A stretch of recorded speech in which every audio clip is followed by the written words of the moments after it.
Good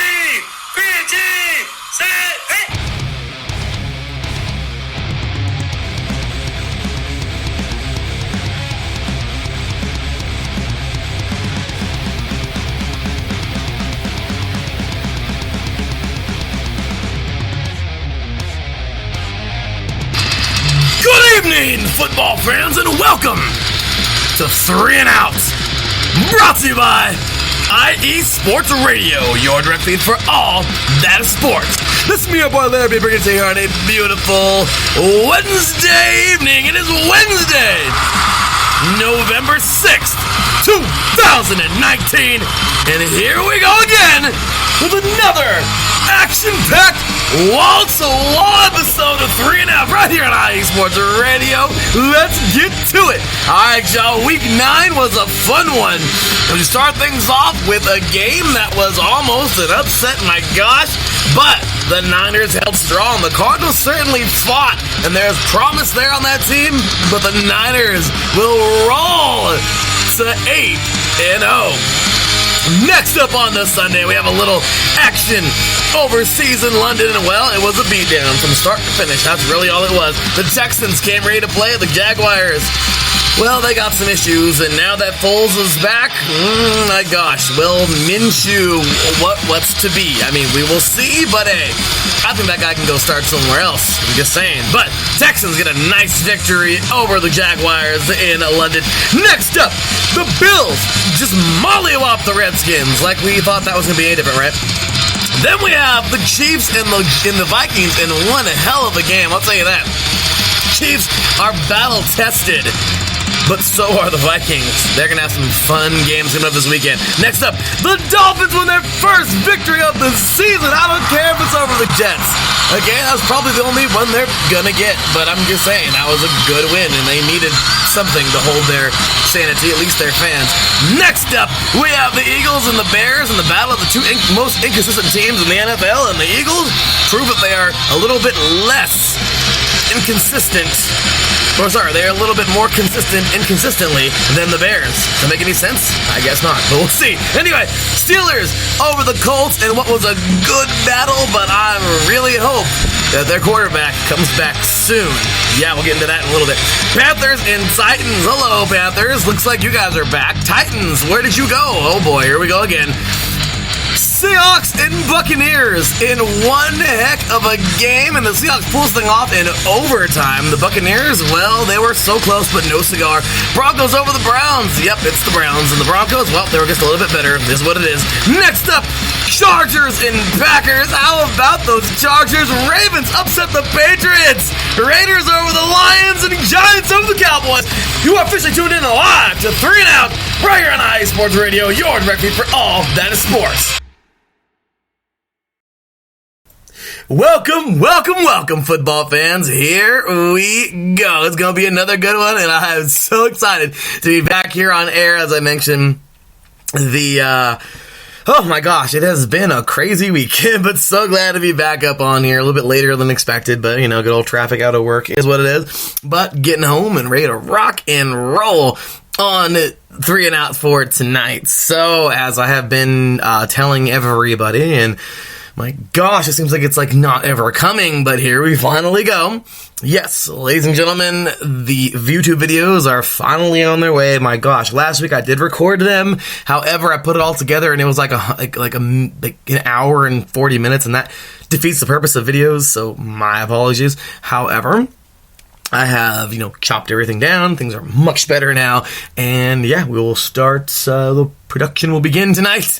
And of course, we'll be getting all that good stuff in, and finally it'll all be coming out. So, my gosh, it was a lot of crap. I mean, just getting through the week. And of course, like I mentioned, my masters and everything. So, trying to make time is like the biggest challenge. But almost there. Things are coming together, so here we go. Anyway, with that said, we got so much to get into tonight. Of course, 3 primetime face-offs to get to, the recap of Week 9, and of course, I will be giving you my picks for Week 10. And in tonight's primetime face-off, the first one, looks like you will be seeing me. I'll be taking on my buddy Taryn, man. It's been a pretty cool rivalry week for Taryn and I. His Long Beach State the ladies last night of Long Beach State took on my Cal Baptist Lady Lancers, and what was a great game. So big ups to my Lady Lancers for getting that victory. Of course, big ups to the men as well for getting the victory over Jackson State. So awesome job by those two teams of Cal Bap last night. Super excited for the season to be back for basketball, and it's always just happy and raring to go for another season. So anyway, y'all, so let's go ahead and jump on into the show. Before I do that, as I always say, all glory to God. That's right, y'all. A big shout out, of course, to the man above, our Lord and Savior Jesus Christ. Without him, nothing is possible. None of us possible. None of anything is possible. And of course, big shout out and big ups to all of you out there, the listeners who make this thing happen. We love y'all. Appreciate y'all so much, and thanks again. All right, y'all, and of course, make sure to get your IE Sports Radio t-shirts. We have plenty, and here they are now. We're just starting things up. I've been mailing them off every week, so thank you to everybody supporting us, showing us some love, mailing in your pictures, or sending me your pictures. You are awesome. It's been great putting them up on social media, and I've also got to see another thing I got to get around to on the website, get the page up with all the pictures out there, so I appreciate you so much, and thank you so much, all of you, for showing us love and for, really, really, really just continuing to support IE Sports Radio. So you guys are awesome, and I really just want to show you how much I appreciate you all. So thank you so much. And let's go ahead and get on to it. So here we go. Week number 1 in the NFL. Oh, sorry, week number 1. My gosh, I wish it was week number 1. Go get start over and just get more football. But anyway, week number 9. Here we go.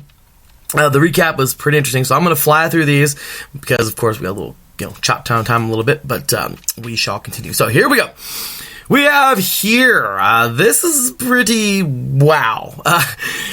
The Niners were tested and beyond tested. Arizona had nothing to work with. Arizona's just, I don't want to say that they have nothing, but you guys know as well as I do, okay? Arizona's not a playoff contender. We all know that. Even the Arizona fans know that. Is what it is, I don't want to sit here and be the Debbie Downer, but I just gotta tell you right now that I think everybody knows that, the Cards aren't necessarily going to be, making the playoffs this year, and they're not really a contendant, they're not really in the running for it at all. However, they would take on a team that certainly is right now the current number 1 seed in the NFC, and it was a very good football game. Overall, the Niners would struggle tremendously with the Cardinals, not throughout the first half, so to speak, but definitely in the second. The first half, at the end of the first half, it was 21-7, and what you really saw here was just basically just an outplaying, if you will, an outclassing of the Niners over the Cardinals. It was really nothing to get too excited about if you're a Niner fan because, well, let's face it, it's not going to be, it's one of those garbage time victories, or garbage victories, like whatever, we're supposed to win this game, we're going to let our, we're going to get up by a whole bunch and then just let our reserves get in for a little bit kind of deal. And the Niners really did struggle in the second half. Crazy. Once again, 21-7 at the end of the first half. We have the Niners leading. And then at the end of the third quarter, it got kind of crazy because it would still be a 2-touchdown game, 28-14. But I don't think anybody expected the Cardinals to fight back and get even on the board at all. Well, they would in the third quarter, and then getting to the fourth is where it really kind of got out of hand. The defense of the Niners, they've currently been number 1. They've been they got to number 1 last week and over the New England Patriots defense, and wouldn't you know it, they would actually claw themselves back into this game. Big ups to Andy Isabella. I gotta hit the applause button for this guy, man. I'll tell you what, all of those rookies, I keep on saying on every show, Merkle Hardman, Paris Campbell, Andy Isabella, okay, Deebo Samuel, Yeah, those guys, those rookies, those receivers, okay, that came up out of college last past year, they're doing their thing. I'm telling you, if there's anybody you want to pick up in your fantasy teams, it's always going to want to be those receivers that get the first, second round receivers, because those guys are more than likely going to make a big difference. Not always, but they will. And Andy Isabella hitting his first, I think it was his first touchdown ever, but amazing 88-yard touchdown, man. Awesome stuff. But we have here 28-25 with 4:53 to go. The Cardinals had every chance to win this thing. However, they just could not capitalize, and wouldn't you know it, the Niners ultimately ended up winning this thing. And that's no diss to the Niners. It's just big ups to the Cardinals. The Cardinals played them as their rivals, as they are, and the Cardinals pretty much gave the Niners everything they can handle. Did it turn into a victory? No. But it just goes to show you how much better the Cardinals are. And, well, I mean, not than the Niners, but how much better they're getting. And they're just really, really playing good football. Well, at least they play good football in this game. So, that was a good, exciting game, but, no cigar for the Cardinals. The Niners will jump to 8-0 in the season, as the Cardinals will fall to 3-5-1. Next up, on to Sunday's game. There's not even a point to talk about this too much, because, awesome. It was a London game. That's awesome, overseas, but I like the... Steve Smith, what he said after, I forgot, I don't know if it was post-game or like on a show, but it was hilarious when he was like, just because you're overseas or in another country, that doesn't excuse, like, it doesn't change. If you're not blocking over here in the States, it's not like you're going to block over there in the in the UK or in London. And I thought that was pretty funny because it's true. Like, these players, you need to help out your quarterback, man. Like, that O-line got Gardner Minshew eaten alive. That poor guy. I mean, I feel bad for him, but the O-line did nothing to help him. Absolutely terrible performance by the Jaguars offense. They did nothing. Look at Fournette, only got 11 carries for 40 yards. Nothing. Minshew did throw two interceptions, but also he was completed, man. 309 yards, and he went 27 for 47. So that's a pretty decent game.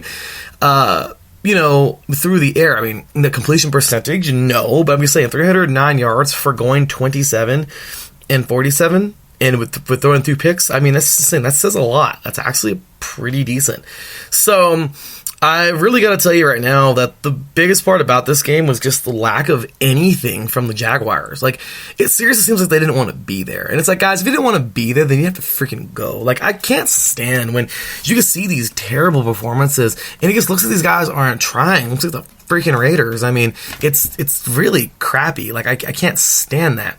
But I'm not too fond of how the Jaguars, offensive unit played in this game overseas. However, the Texans do deserve a lot of credit. This is an incredibly strong team.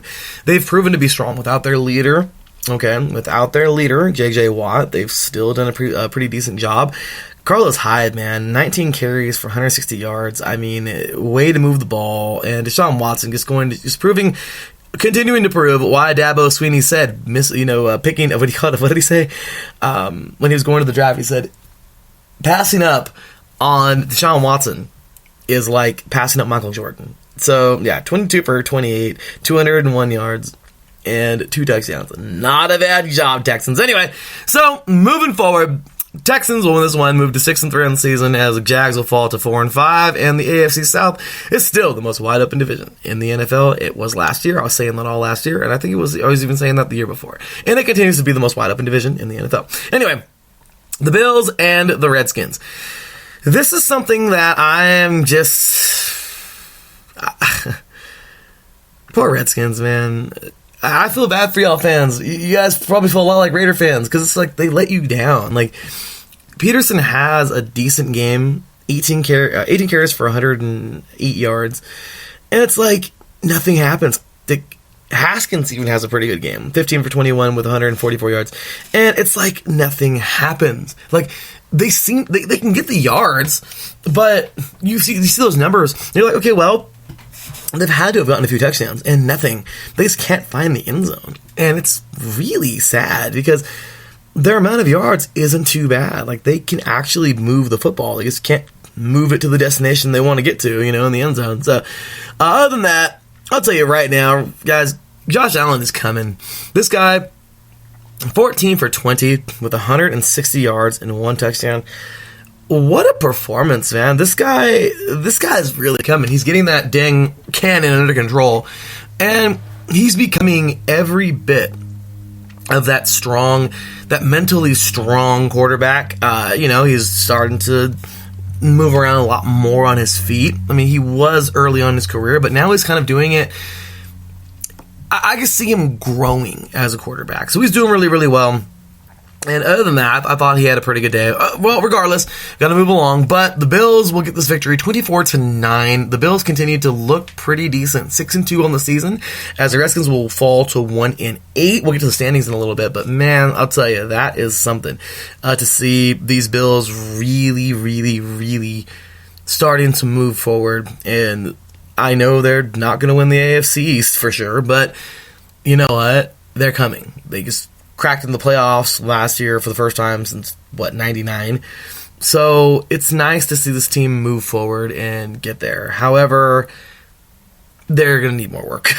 That's all there is to it. Next up, we have here the Chiefs and the Vikings. And this to me was more of a concern than anything. Okay, Matt Moore is absolutely the dude, okay? I think, they're in good hands. Matt Moore continues to show why he is a starting quarterback, okay? He is a starting quarterback in the NFL. He is a great quarterback in the NFL. He knows exactly what to do. He has, in any situation, he powers through any type of situation.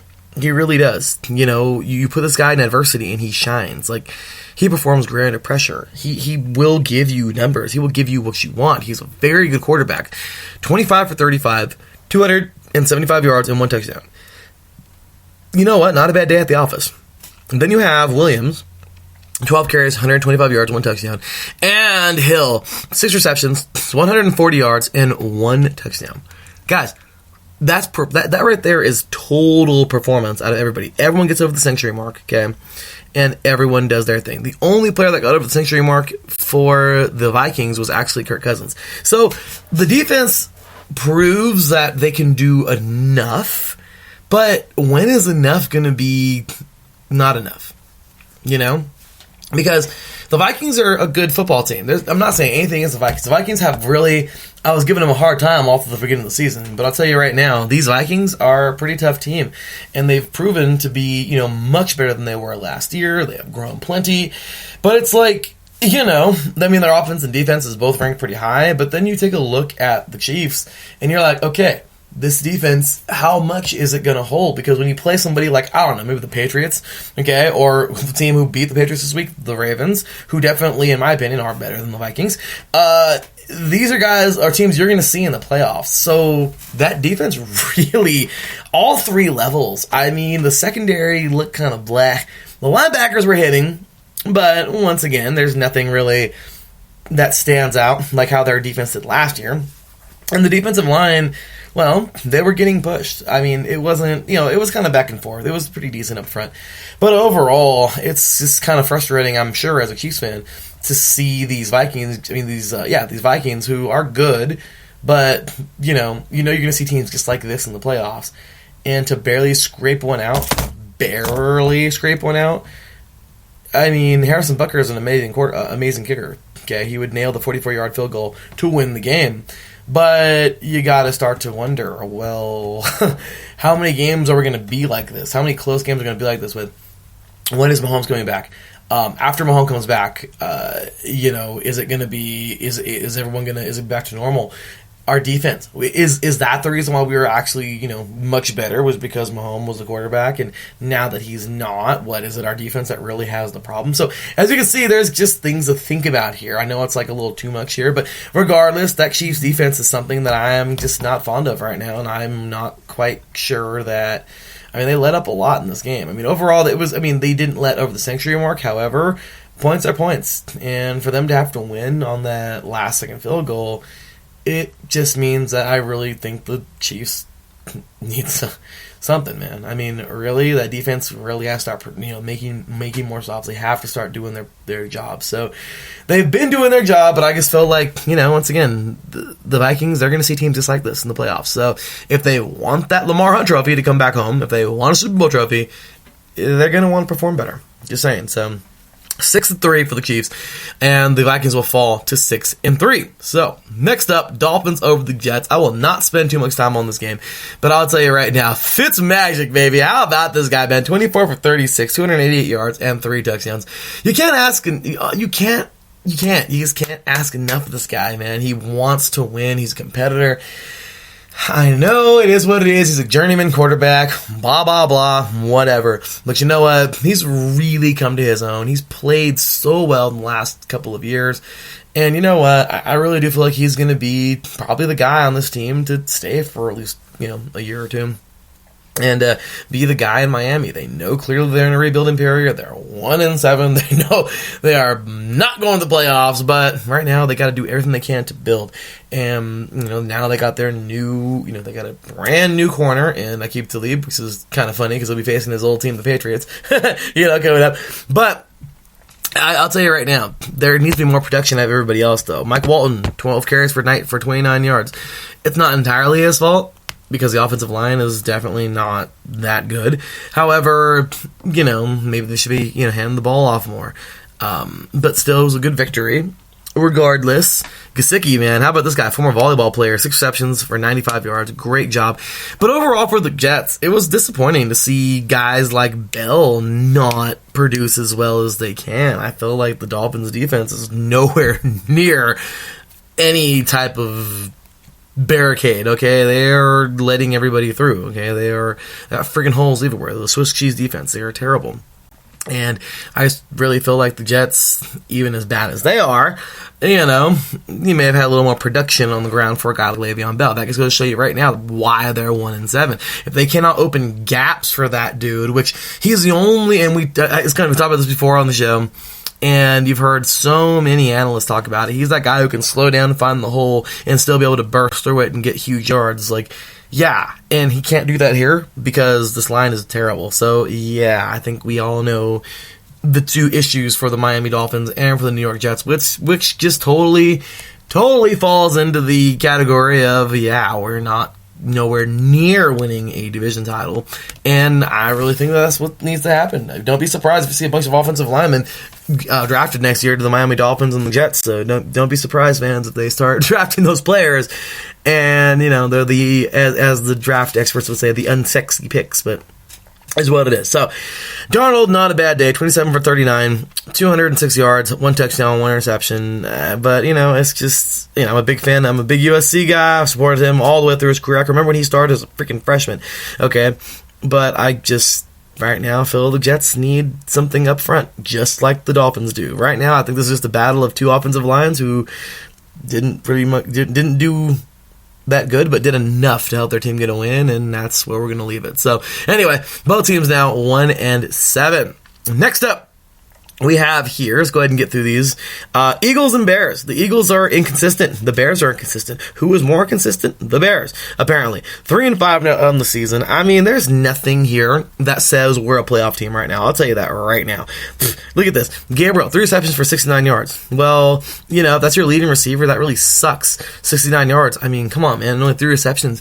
Gotta get the ball out more. Trubisky, you only had 125 yards, and you went 10 for 21. Well, what does that mean? You're probably going to run the ball a lot more, right? No. 14 carries, 40 yards, and 2 touchdowns for Montgomery. Wonderful. That means Montgomery can get in the end zone, but you're not giving him the ball. I mean, you've got 14 carries, which means it'd be nice for him to break 1 or 2, but the offensive line has had their own struggles. Regardless, this just says so much about the Philadelphia Eagles hit-or-miss defense. Okay, amazing line up front. Fletcher Cox is an incredible player. We have a really good stout defense that plays when they want to show up. But then you have guys on the other side that you have to defend, kind of like, Zach Ertz, okay, 9 receptions, 103 yards and 1 touchdown.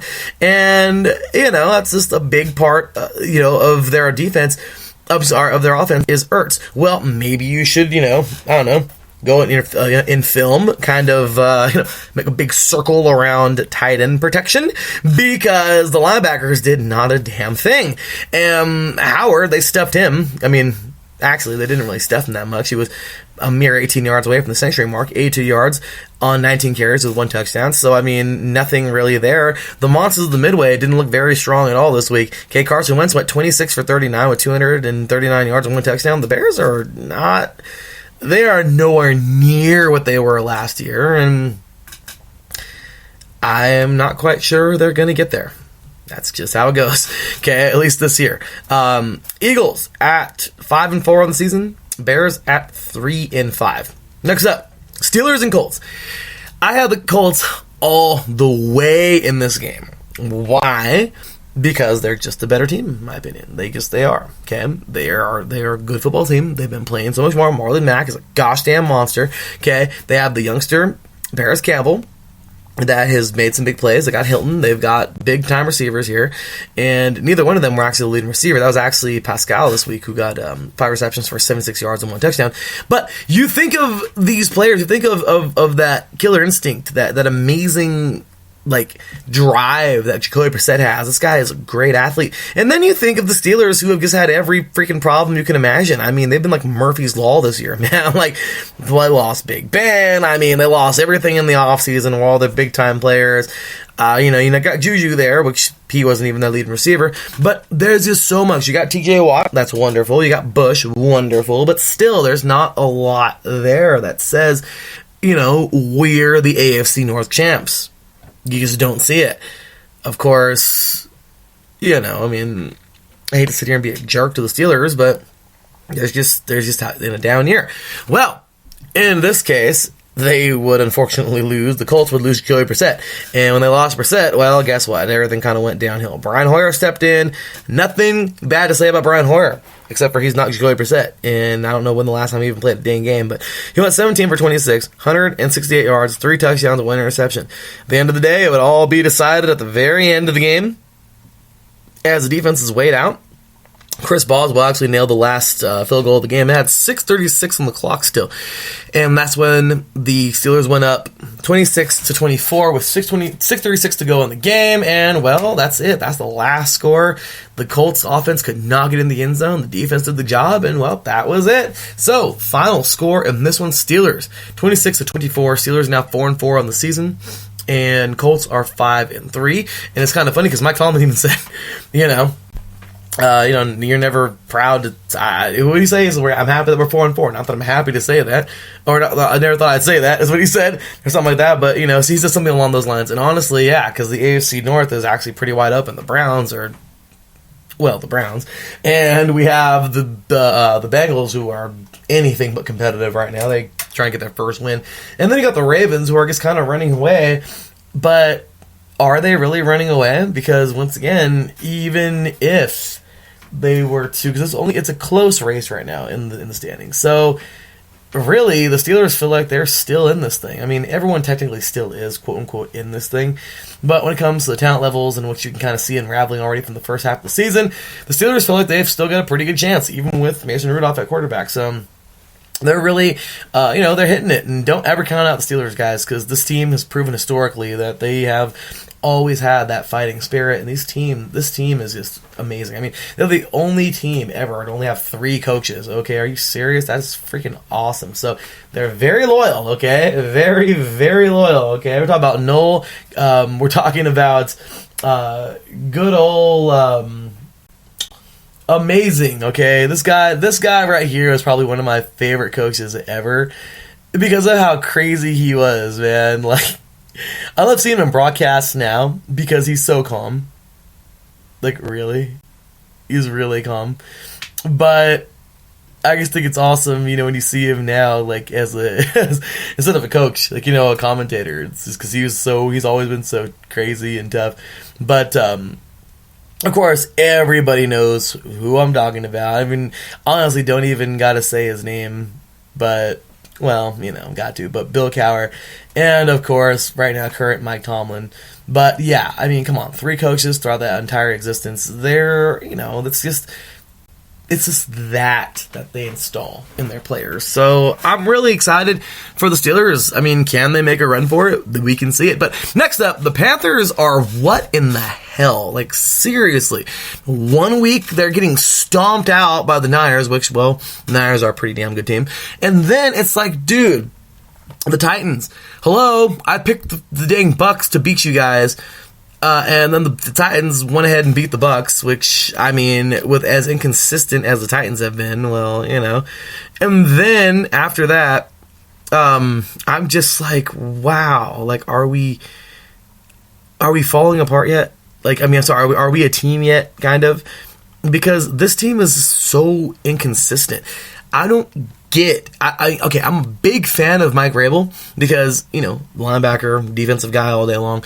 But it's really sad to see guys like Mariota in a contract year being banked. It says so much. Like, there's a big chance he's probably not going to come back next year, which really sucks because he had so much promise coming out of Oregon. And you have a guy like Tannehill starting over you, which I'm sorry, Tannehill, but, you know, but he's actually in there playing 27 for 39, 301 yards, okay, 2 interceptions and 1 touchdown. I mean, not the best day, but what I really want to point out here is the fact that the Titans are just, they're right there where the Bears are. Like, you don't know what you're going to get each week. Very inconsistent. It's very, I don't know. There needs to be lots of work, okay? Lots of work, okay? A.J. Brown, 4 receptions, 81 yards. Derrick Henry, 3 carries for 63 yards and 1 touchdown. Just not going to cut it, okay? The Carolina Panthers defense, they play when they want, and, well, they didn't look too bad. Allen actually looked pretty good, 17 for 32, 330 yards, 2 touchdowns, 1 interception. And then you have McCaffrey with 24 carries, 146 yards, 2 touchdowns. I mean, what a job. And then more. We've been waiting to see this guy break out. 7 receptions, 101 yards. After last week's beatdown from the Niners, they needed this. And they would win it 30-20 at home, actually, as they will go to 5-3 in the season, and the Titans will drop to 4-5. Next up, Seahawks and the Bucks. Yeah, does anybody want to comment on this? Oh, by the way, we have some people in the chat room. Got a big shout out to Mr. Terry Rodriguez, who I will be taking on the Primetime Face-Off in just a little bit. And Miss Julie Voigt. What's going on, Julie? Awesome people there, so I gotta show some love. Jump in the chat room, hit us up, let us know what you think. Go ahead, jump on in, y'all. That's what it's all about, man. Interactive show, interactive people, IE Sports Radio, baby. That's what it's all about for the last 5 years. So let's go ahead and jump on into this. This is weird. The Buccaneers, once again, just being that so weird hit-or-miss team. So many games they're in, but they just happen to lose, and this was one of those. They were in this game the entire game. Winston, surprisingly, didn't throw any picks in this game, which, you know, he's had some rough goes. But, you know, not a bad day. 29 for 44, 335 yards, and 2 touchdowns. Well, no one else, or the running game went nowhere. Not a very good day at all. Okay, this is Ronald Jones, which, of course, I'm a Ronald Jones fan. This guy came out of USC. And, you know, 18 carries for 67 yards, 1 touchdown. Just an impressive day. The offensive line needs to help him out a little bit. And then you have Evans, who is pretty guaranteed to do great things. 12 receptions, 180 yards, and 1 touchdown. Well, then you see on the other side, Russell Wilson, 29 for 43, 378 yards, and 5 touchdowns. You can't ask any more of this guy. He's balling. He's doing everything he possibly can, as he always does and as he always will. That's just Russell Wilson. That's who he is. Okay?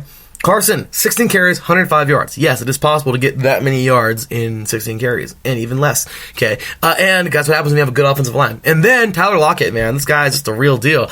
He's all jazzed up, I'm sure, because his Kansas State Wildcats defeated Kansas last past week. And then we have 13 receptions from him and 152 yards with 2 touchdowns. Awesome job. And, of course, it would happen all in overtime. They would go into overtime, and, well, the Seahawks would never give the Bucks a chance. They would drive down the field, and Russell Wilson will hit Jacob Hollister for a 10-yard pass into the end zone, and there you have it, y'all. The Seahawks get their 7th victory of the season, 7-2, 40-34 in overtime at home.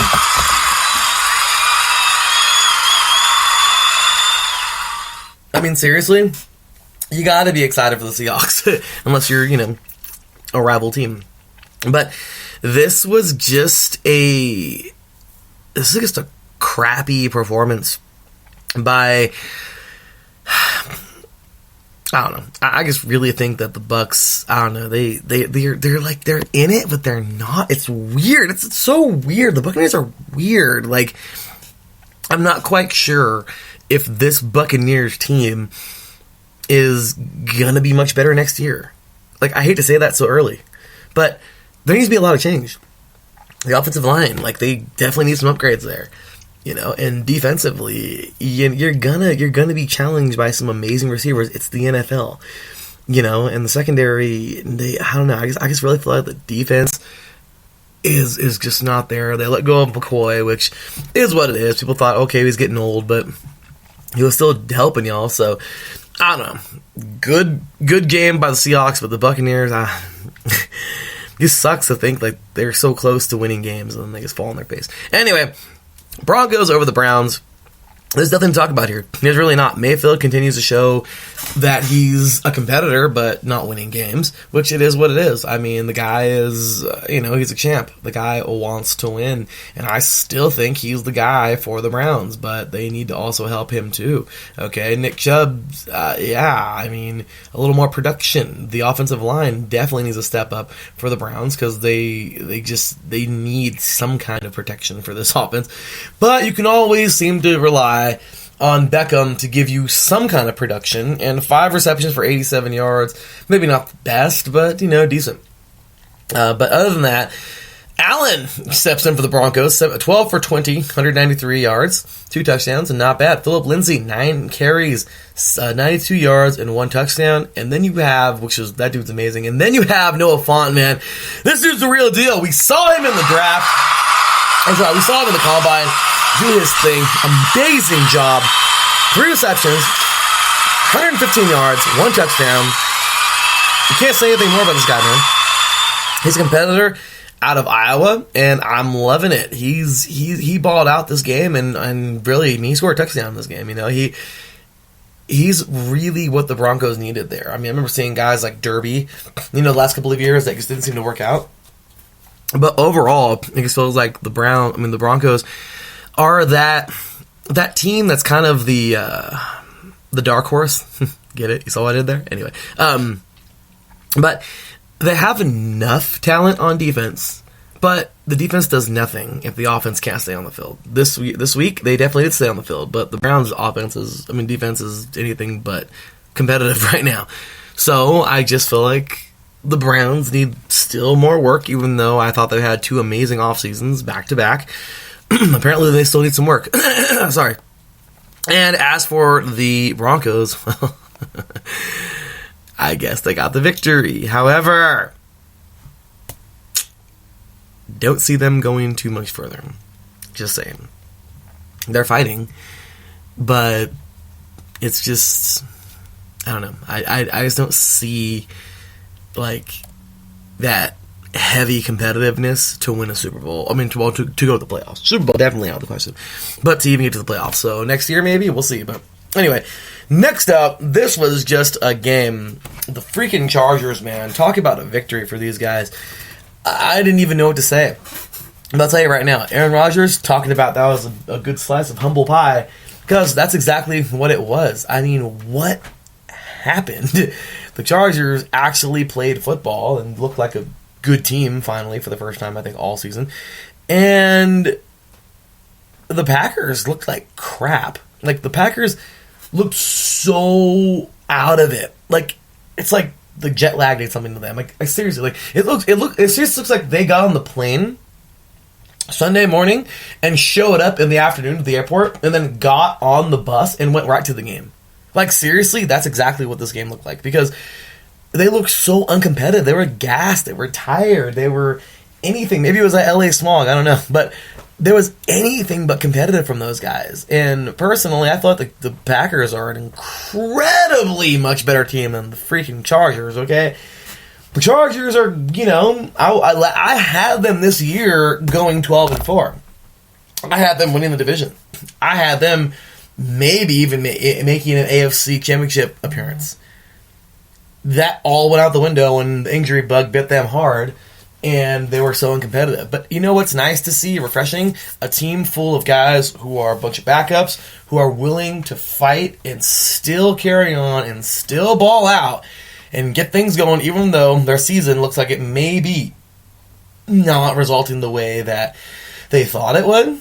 But I guess says so much. As for the Packers, that was a reality check. That, yeah, even teams that you're much better than can beat you on any given day if you're not in the game. So I don't know what happened. Aaron Rodgers certainly did not look like himself at all. I mean, his numbers weren't bad, but still, I'd expect a lot more yards out of this. 23 for 35, 161 with 1 touchdown. Phillip Rivers, on the other hand, looked pretty dang good. 21 for 28, 294 yards. Not a bad day for him. But, you know, I just really felt like we need... I feel like the Chargers need more of a surge on that offense. This week, they showed it. But this needs to be more consistent. Okay, Gordon, 20 carries for 80 yards and 2 touchdowns. Maybe you need a little more of this guy. Williams, who I have really just come to know and love. This guy is the real deal out of Clemson. I really think he's their number one receiver. Okay, 3 receptions for 111 yards. 3 receptions for 100 yards, guy. 111 yards.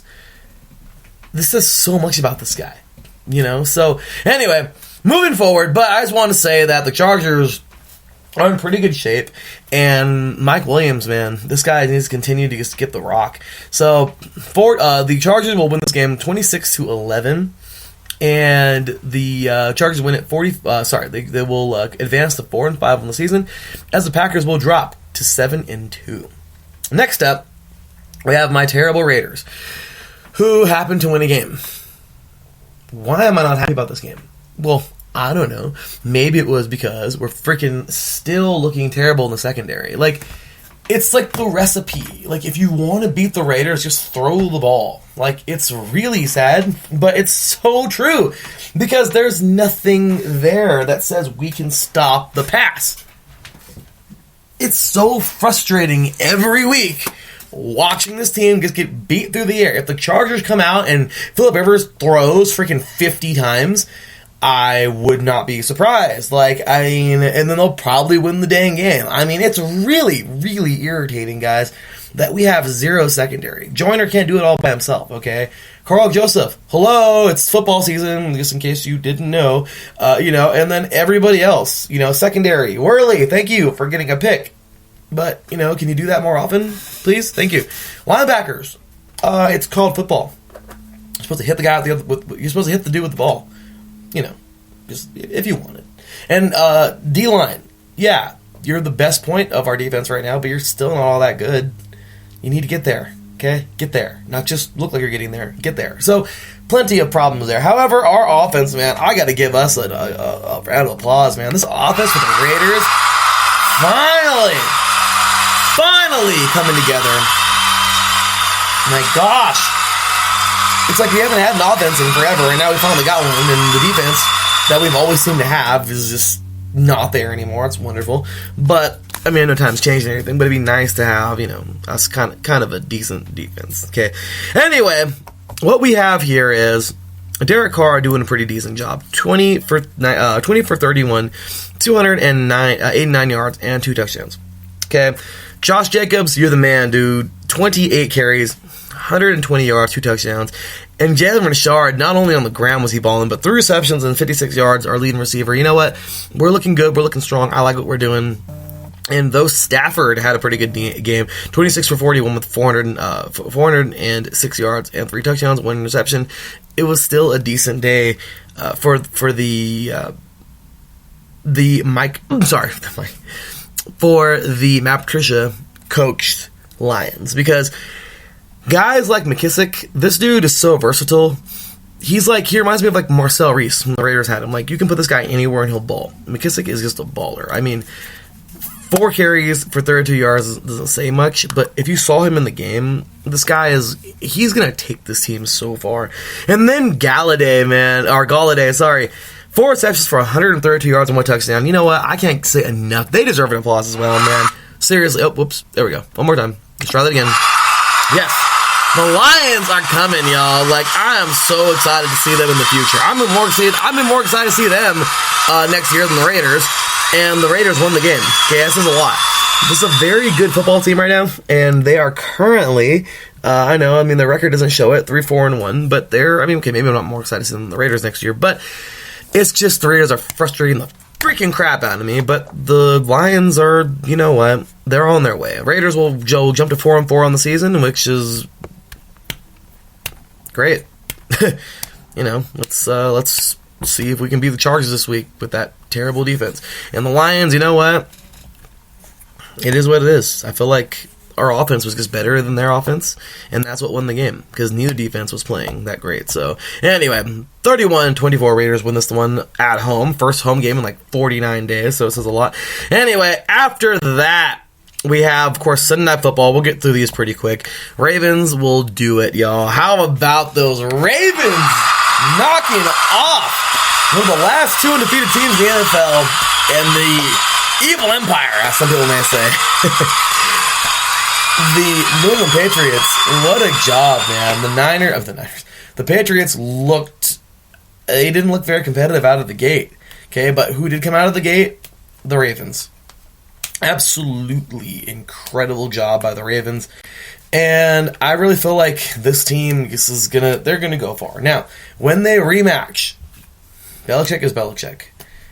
Who do I have in the playoffs to play again? The Patriots.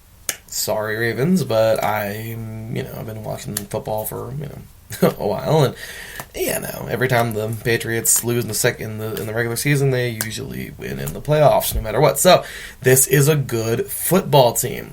However, big ups, man, to Lamar Jackson. This dude proves why he's an NFL quarterback and why he has been an NFL quarterback. Heisman Trophy winner, 17 for 23. 163 yards, 1 touchdown, amazing job. Then you have, of course, Ingram, 15 carries for 115 yards, very productive day. And Marquise Brown, man, how about Hollywood? I'm sorry, did I say Hollywood? I did! Hollywood Brown, baby! Oh, yeah. This dude's the real deal. He continues to show why he's such a competitive athlete. Yeah, he's pretty damn good. So I'm really excited. And another player got, by the way, guys, out of Ole Miss. Another one of those rookies, rookie receivers this year. Not Ole Miss, Oklahoma. I'm sorry, but yeah, another rookie receiver. And we can only hope that he can continue that production. I know it was only 48 yards, 3 receptions, 48 yards, but he came out and helped them get that early lead. So overall, the Patriots didn't have that much of a good day. They tried to fight back. However, the Ravens were ready. They were hungry, and they got this thing done 37-20.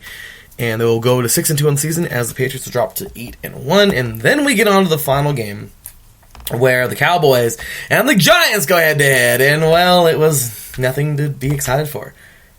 The Giants would give a battle in the first half. Okay, it was 13-12, Dallas Cowboys, at the end of the first half.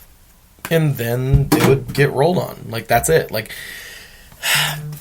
Daniel Jones is the guy. He is. He is the guy for the Giants. He is. But help him. Okay? Help him. And somebody who was trying to help him is I do that I cannot. He gets an applause, man. Ladies and gentlemen, this dude is like, we saw him last year. He was like Mike Pats and one of our favorite picks in the draft, one of our favorite guys in the Senior Bowl last year. And because he's big and nasty and physical and mean and just a tough dude who I really think is coming a long way. And I remember I even tweeted out the other day because, you know what, he was on a team that didn't win a single game at UTEP his senior year last year. And this year, he's coming out his second year, and you know what? I don't give a crap what people want to say about him. I don't care at all. Oh, well, he's being too, whatever, disruptive or whatever. No, the dude is defending his quarterback, and he's not going to get walked on, okay? He's not going to sit there and get punked by by anybody in the front seven, anybody on that defense. And you know what? I just seriously got to point that out because this guy is awesome. I did put out that tweet. That's why I respect you, Will Hernandez, and of course, that is Will Hernandez, y'all. So this dude's the real deal. He's not going to take no one's crap. And you know what? You shouldn't. He's being a man, y'all. It's awesome.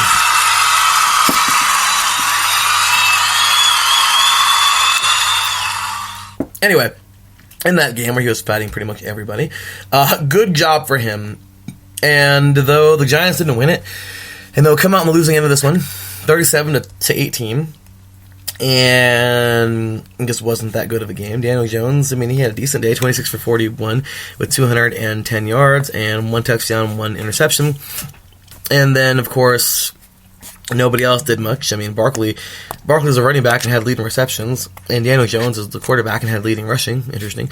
But neither of them went over the century mark. Prescott did his thing, 22 for 35, 257 yards, and 3 touchdowns, 1 interception. Elliott, of course, was the dude in this game, 23 carries for 139 yards. And Cooper actually did have himself a pretty good game, 4 receptions for 80 yards and 1 touchdown. Overall, the Cowboys pretty much dominated at the end of this game. 37-18, final score here. And how about this, y'all? The Cowboys jumped to 5-3 on the season, and the Giants will fall to 2-7, and that is a wrap on week number 9 in the NFL. And there it is. So, with that said, right now, currently in the standings, we have here, and I pretty much said everybody's record, and we already know who's leading what. So let's go ahead, or at least for the most part. So right now in the playoffs, believe it or not, this is the overall, or this is the current playoff picture. If the playoffs were to start tomorrow, we have here in the AFC, courtesy of the ESPN Score Snapper, I'm getting my sources from right now. We have the Patriots at 8-1 with the first overall seed, and the Baltimore Ravens at 6-2 with the second overall seed. Then we would have the Houston Texans, Kansas City, Buffalo, and Indianapolis. Right now, Indy would go to Houston, and Buffalo would go to Kansas City. If Houston wins, automatically, whoever wins out of, Kansas City, Buffalo, or Indianapolis, or actually no, because Indianapolis would lose. So that means the winner of Kansas City and Buffalo would go take on the Patriots. However, if Indianapolis wins, they will go to the Patriots, and either Kansas City or Buffalo will go to Baltimore. So that's how that would look. If you want to let me know in the chat box what you think. There you have it. And that's how it would look right now. And in the NFC, we have the Niners and the Saints in the first and second overall seeds. And then we have the Packers, the Cowboys, Seahawks, and the Vikings. Right now, the Vikings would be going to Green Bay, and Seahawks would be going to Dallas. So it's the same thing as last week. So the winner, once again, if the Minnesota Vikings were to beat the Packers, well then, the Vikings are going to Frisco, and the winner of Seattle and Dallas would go to New Orleans. However, if Green Bay wins, Green Bay is automatically going to take on the Saints, and the winner of Dallas and Seattle will go to Frisco to take on the Niners. So anyway, let me know what you think. Let me know your predictions on that one. Right now, if I had a personal pick, I would say in the AFC, as of right now, and I'm going all the way to Super Bowl, I would say that the Colts would, well, without Gio Brissett, they're not, but they would go on the road and they would fall to the Texans. The Texans would then go to Baltimore. At that point in time, KC would take on the Buffalo Bills. KC would win that game, I think. After that, Houston would go to Baltimore, where they would lose to the Ravens. And KC would go to New Orleans, where they would fall to the Patriots, and then the Patriots would ultimately defeat the Ravens at home. That's just my thoughts. Feel free to add your thoughts once again. And then we would have, after this, I do feel in the NFC that right now the way that the Packers have played, I feel like they just had a hiccup. They would still beat the Vikings. And the Packers would then go on to New Orleans.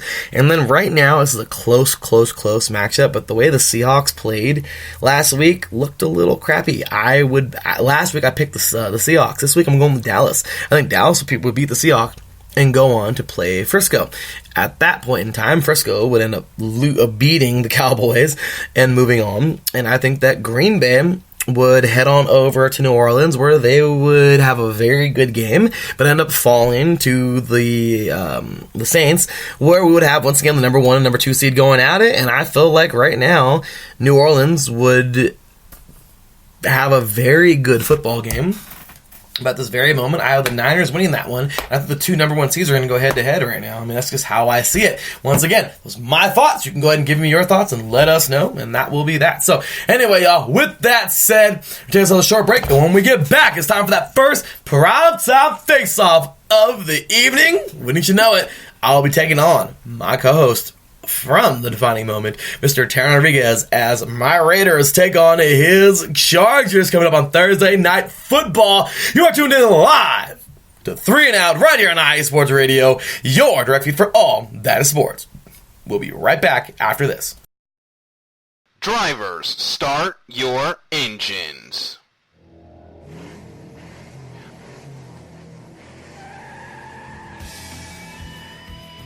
Auto racing takes many forms, from the close quarter contact of NASCAR to the high-speed, high-risk atmosphere of IndyCar, all the way to the pinnacle of technology with the Formula One World Championship. No matter if you prefer the high banks of Daytona, the concrete canyons of Long Beach, or the flowing curves of the Nürburgring, the international language of motorsports is simple. Go fast, run hard, and come home first. So join us, myself, Darrell Kinsey Jr., Lolita Camello, and Michael Ward, on a world tour of all the best motorsports has to offer on the Extra Mile, Thursdays at 7 p.m. Eastern, 4 p.m. Pacific, only on your home for all. That is sports. IE Sports Radio.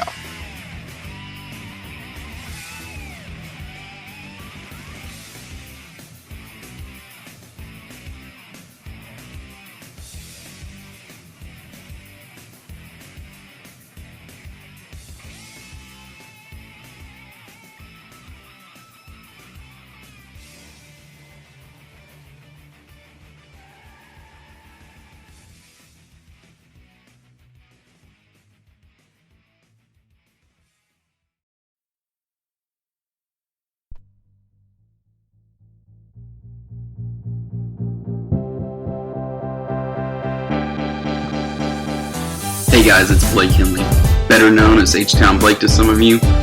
Happy to announce that Bases Loaded is back and in full force. We'll be bringing that high heat every Tuesday night here on IE Sports Radio. So come home, get ready, dig into that batter's box, and see if you can chase that high heat, baby. So we'll be coming to you live with all the stats, all the rundowns, all the division rivalries, and every team that's going to make the playoff push to get to that one and only October and get to the pinnacle of what baseball is, to hoist that Commissioner's Trophy when it's all said and done.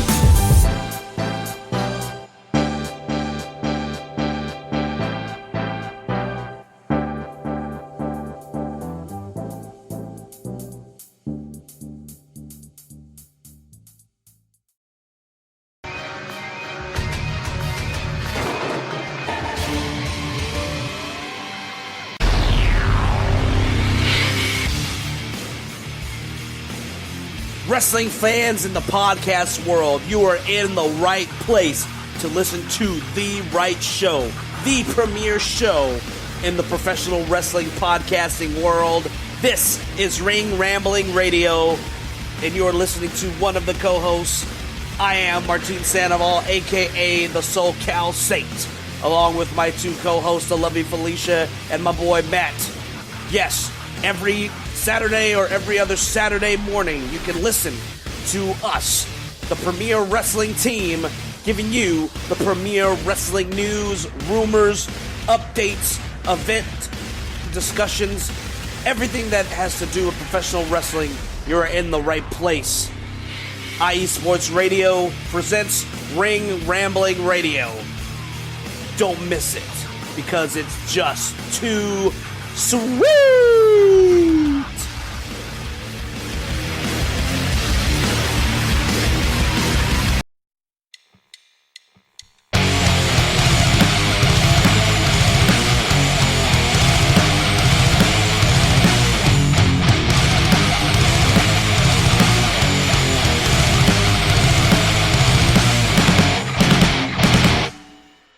College football, and do you want to hear a college football show dedicated to all that is college football, including junior college and the CCCAA and the NJCAA, the NAIA, and the NCAA, including Division III, Division II, Division I AA in the FCS, and Division I Single A in the FBS. Well then, look no further. Join myself, Larry B., and my colleagues, Mr. H-Town Blake Henley, and Mr. Christian Espinoza, each week during the college football season for the latest in college football on 3 and Out College Edition, right here on IE Sports Radio, your direct feed for all that is sports. Welcome back, football fans. Well, here we go. Let's bully y'all.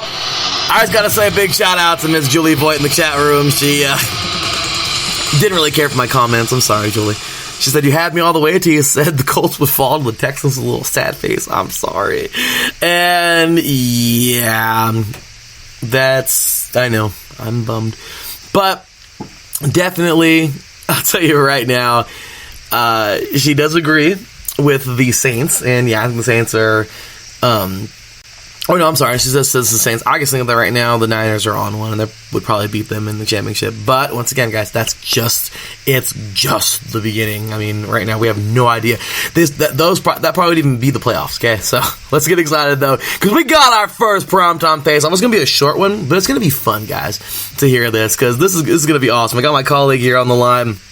And it's been, as he said, Taryn and Larry rivalry week, man. And we gotta get to that real quick, but let me go ahead and introduce him. Ladies and gentlemen, tonight representing the Los Angeles Chargers for Thursday Night Football and our first primetime face-off of the evening. Ladies and gentlemen, welcoming, of course, writer for The Pilots, diehard lacrosse fan, absolute diehard Chargers fan, proud member of the IE Sports Radio family, founder and host of Set Point here on IE Sports Radio, our volleyball show, and of course, contributor and co-host of College Edition once we get that thing back up and going. Ladies and gentlemen, welcoming the one and the only, Mr. Taryn Rodriguez. What's going on, Taryn? Hello, everybody. It is great to be back, and I'm ready to talk some football. And I am so excited, and I'm really looking forward to this. You and me both, man. This is going to be some fun stuff. So glad to have you back on the show, man. It was fun yesterday, of course, talking all sports with you on the defining moment. So first things first, Taryn, can you go ahead and explain to the listeners out there right now that why it is Taryn versus Larry rivalry week? So basically, yesterday, in terms of in college women's basketball, Cal Baptist took on Long Beach State yesterday, with Cal Baptist winning 79-70. So Larry basically won that matchup.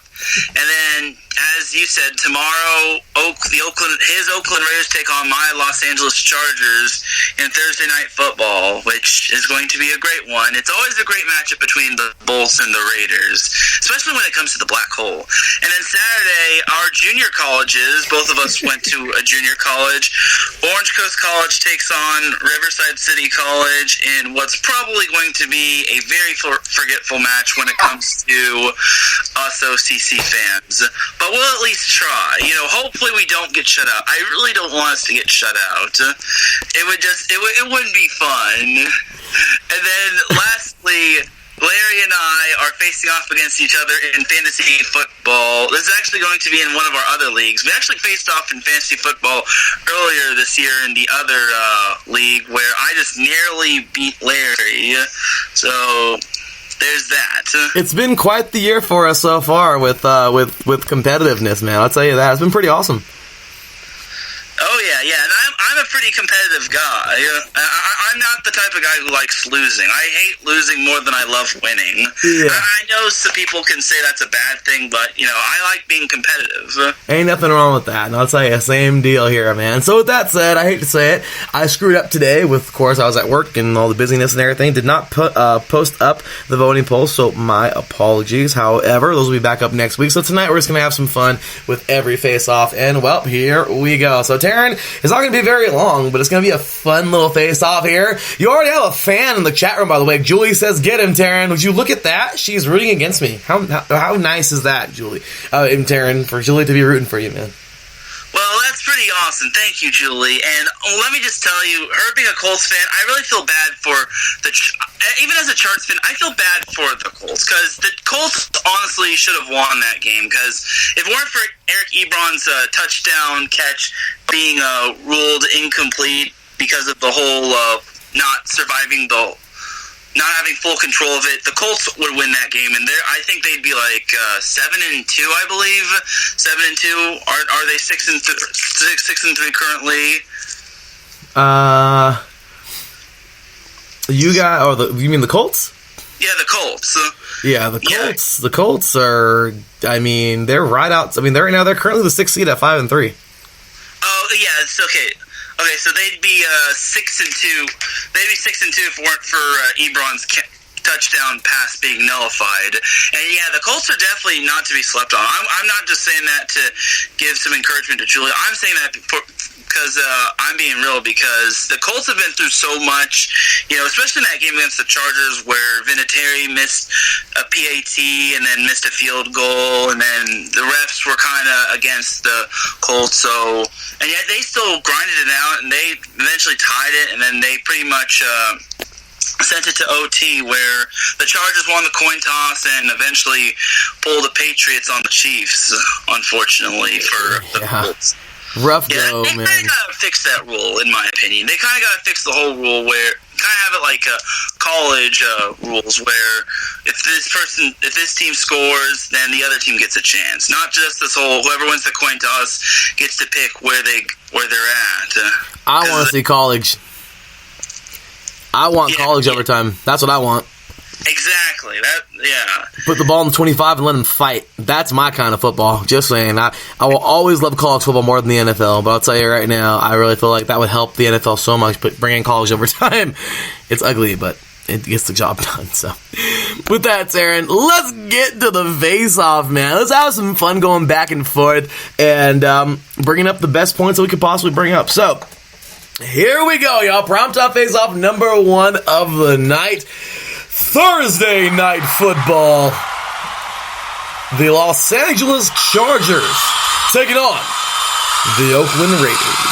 Oh yeah, here we go. AFC West rivalry in the house. Let's get it. So, first and foremost, Taryn, you are the away team, so I will be going last, of course. You guys are currently at 4-5, and coming off of a tough victory last week. Well, actually, it wasn't very tough. You guys whipped the Packers pretty handedly. Go ahead, man. Let me know a little bit about your X Factors. Who do you think will help us out more than anybody, of course, to take us on Thursday Night Football? You have 1 minute on the clock, good sir. Begin. So on offensively, Melvin Gordon had a big game last week. It looked like he was the dominant Melvin Gordon from the past. Keenan Allen's going to look to snap out of his funk. Like you said, Mike Williams was big last week, even though he only had 3 receptions. And Phillip Rivers, he thrives off of playing in the black hole. And then Austin Eckler, look for him to get more involved in the Chargers offense. Defensively, it's going to be Joey Bosa and Melvin Ingram, where defensively, they'll try to put pressure on Derek Carr. They're going to have a tough time. It will be tough to slow down Josh Jacobs because he's potentially the Rookie of the Year candidate. So that's just my take, though. Absolutely, and great stuff there, Taryn. I'll tell you right now, you finished under a minute, but yeah, I mean, I feel like right now you guys need more production out of Melvin Gordon. I mean, I don't know what's up with the offensive line, but he needs to really get back to where he was. However, Mike Williams is not going to be easy to stop. Now, I feel like, of course, the X Factors for us, and I'll go ahead and throw a minute on the clock. I'm not going to need all of the minute, but I'll tell you right now. So, 1 minute begins. Let's go. So, first and foremost, I'll tell you right now, Josh Gordon is going to need to have a big game like he has been having. Offensive line, maybe you want to block a couple of guys if you can. It's just a favor. And secondary, if you can, put your head out of your ass and do something, it'd be kind of nice. So, other than that, though, I feel like Josh Jacobs is going to be an incredibly tough player this week. He's got to be that guy. Also, another X factor on offense, and sorry to say, Taryn, but he's going to be your guys' old receiver. Tyrell Williams, man, is going to be a big time target for us because we already know that there's multiple targets, but we're going to have to really utilize him as much as we possibly can. Defense, D-line, guess what? You're going to have to be the X factor because apparently our linebackers don't know what, playing anything coverage or man is, and we don't have a secondary, so he's throw it deep and we're gonna lose. So anyway, those are my X factors. That is 1 minute, and that is that. So yeah, Josh Gordon and Tyrell Williams are going to be huge on offense. And then defense, D-line, you have to have a big game, and that has got to be the X factor. So with that said, Taryn, let's get to the next part, of course, the back and forth round, where we talk about the weaknesses. So go ahead, Taryn. You have 1 minute on the clock, man. What weaknesses do you feel that your Chargers can, expose and, exploit, if you will, to help you guys beat the Raiders on Thursday night? You have 1 minute, begin. So I think the best way to beat the Raiders would be an aerial attack with Phillip Rivers. If the offensive line can give Rivers a lot of time, he could definitely find his targets like Mike Williams and Keenan Allen. Like I said, Keenan Allen is definitely wants to get back because he's been in a little bit of a funk lately. Last week with the Packers and then the week before with the Bears. So if that offensive line if Rivers can exploit the Raiders pass defense, I think this game will be pretty much all Chargers, and I think the defense can pressurize Carr quite a bit, and I think the Chargers will know what to expect from Tyrell Williams since he was a Charger from last year. Pretty darn good one at that as well. Yeah, man, he put up some numbers for you guys. I think right now Tyrell Williams is going to be that guy. Overall, I think that you're 100% accurate. Beating the Raiders is not hard. Just throw the damn ball and you're probably going to win. And Phillip Rivers, as I always say, man, that guy will get every bit of respect out of me I could possibly give because this dude has done so much in so many years without a consistent offensive line. He has done so well. And if you want to beat the Raiders, you throw the ball. So I 100% agree that that's what you guys got to do. And if that's what you do, and it's successful, if our DBs are going to actually show up and play, we'll see. But if it's gone how it has the whole season, you guys are clearly going to get the win in the bag. And I hate to say it like that, Raiders, but you tell me something other than that, Raider Nation. Go ahead, please. Give me a reason why we shouldn't be worried about getting thrown on, because it kind of happens all the time. So anyway, let's go ahead and get to to my weaknesses, and I'll tell you right now, if there's anything that I think needs to happen, let me put a minute on the clock, my bad. There we go. Okay, so if there's anything the Raiders must do on either side of the ball, it's not be stupid. Okay, that's really kind of the big point. I mean, secondary, you need to cover.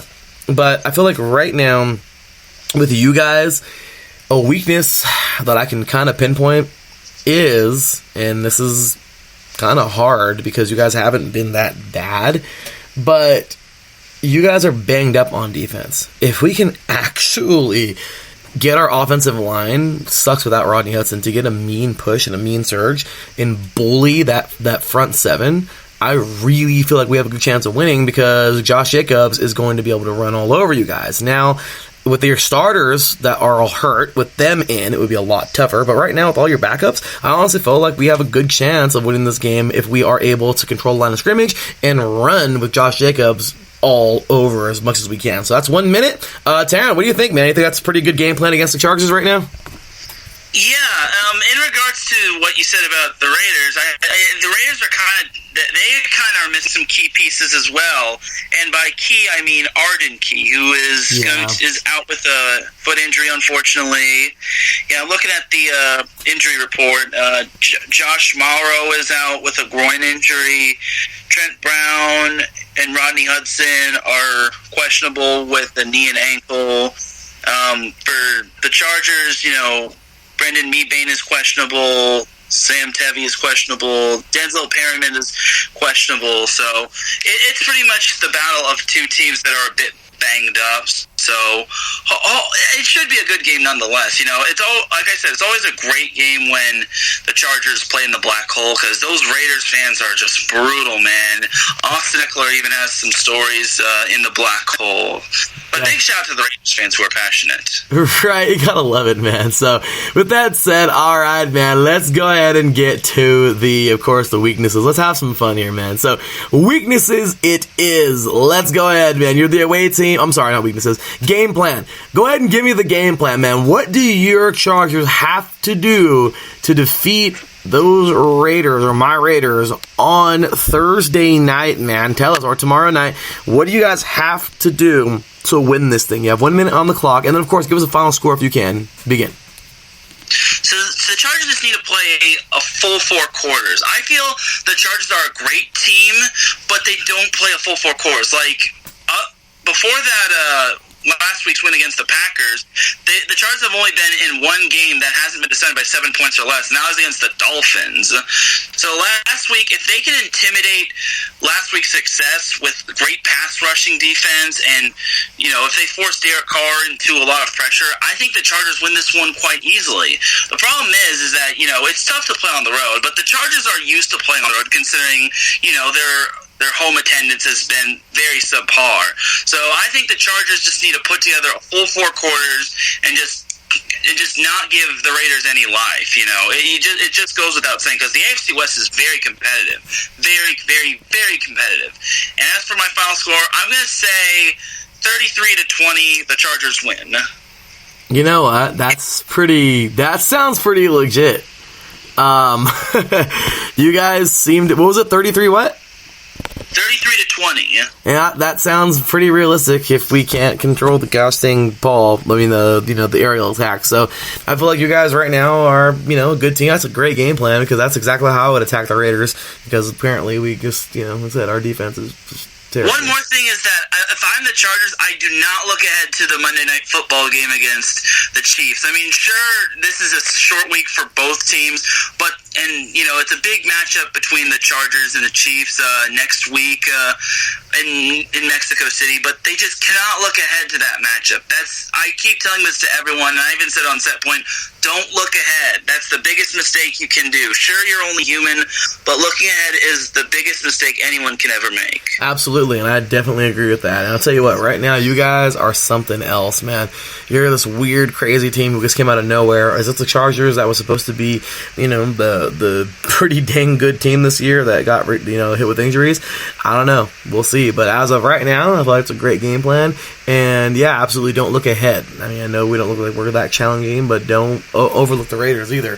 So for this could also be a trap game for the Chargers as well. I'm sorry if I keep butting in, but this could also be a trap game for the Chargers. They just cannot get rattled, and they just got to play a full 4 quarters. Absolutely. So let's go ahead and get on in. So my game plan, very simple. Okay, so 1 minute's on the clock. Very simple. It's just, I forgot about Trent Brown. I don't even know if he's going to play. So the offensive line, no matter who's playing, okay, Richie Incognito, whoever the hell is in there, has to be able to do something. Okay, we need to keep Derek Carr upright. Okay, if we can do that, we have some kind of a chance. Okay, we need to open holes for Josh Jacobs. I'm going to stress the offense, because once again, the defense isn't doing anything. You guys are going to score on this defense, and you're going to score a lot. I hate to say it like that, and I hate to say like I have no faith in this defense, but I just don't. They're just not good. There's nothing there that has me saying, oh yeah, we're going to make stops. Now that Arden Key is out, I mean, we're yelping, you know what I mean, like a dog. We're like scolded dogs right now. We don't look like we're any bit of a challenge. So I think our offense is going to have to make it happen, and I feel like we are. I feel like this defense is going to be able to do enough, and the offense will be able to carry us, and I feel like we can win this game in a very weird scoring game. Well, not weird scoring, but I'm just going to go with a 21-14 game, low scoring game. I feel like the Raiders can pull this thing off late in the 4th quarter. So, with that said, Taryn, I mean, what are your thoughts on the game plan, man? We should think about that. I think it's a solid game plan. You all definitely have the home field advantage, and you all have a big win over the Lions. Considering the Lions, now if this were the past, I'd probably say, that beating the Lions is no big deal. But this year's Lions are so much different, and I think that's a big win for you all, especially since the Chargers lost to the Lions back in week number 2. So that's a definitely a great game plan, and I think, this should be interesting. And when it comes to a rivalry game, throw out the records, and anything can happen. Absolutely. So, okay, let's go ahead and move it on now. We actually don't have anything else. I totally forgot about the voting poll. So, all right, well, there you have it, ladies and gentlemen. Mr. Taryn Rodriguez, man, awesome job, dude. That was fun. I knew it wasn't going to be crazy. I knew it was going to be a very respectful type of primetime face-off, but that was a lot of fun. And see, there you go, y'all. Going head-to-head this week. Let's see if we can, each team can get it done, and we shall see. So with that, Taryn, any last comments or anything like that, man? Or you want to let these Charger fans know where they can find you, brother? What's going on, man? Let everybody know. So you can find me at Taryn Rodriguez1 on Twitter. My first name is spelled T-E-R-A-N. And then my last name, Rodriguez, is spelled R-O-D-R-I-G-U-E-Z. And then the number 1 at the end. Once again, you can find me covering all sorts of sports on Twitter. And, hopefully not complaining about my Chargers too much. But you never know.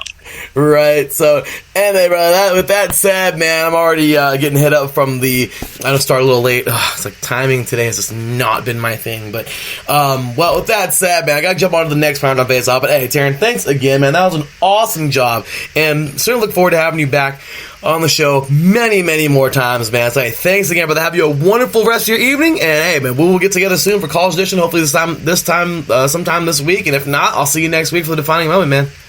Oh, yeah, no problem. And lastly, to all the fans out there, if you're starting Antonio Brown, take him out of your lineup, please. That has been an ongoing joke, because it's kind of sad because it's not a joke, but it's been ongoing with us making fun of it at least. So, anyway, Sarah, take care, man. Have a wonderful rest of the evening, man. God bless you and your family. Take care, and we'll talk soon. All right, no problem. Thank you, Larry. No problem. Take care, brother. All righty, once again, Taryn Rodriguez, great guy, as always, man. Okay, so, we'll take ourselves a short break, and when we get back, it's time for Primetime Face-Off number 2, Cowboys and Vikings. You're listening to 3 and Out right here on iHeart Radio, your direct feed for all that is sports. We'll be right back after this.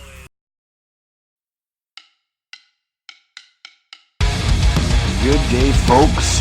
Yours truly, Nico Green here, reminding you, tune in to the Neutral Zone Hockey Talk Radio Show, Tuesdays, 4 p.m. Pacific, 7 Eastern, proudly brought to you by IE Sports Radio. It's the Neutral Zone. All hockey, all the time. Take care. See you soon.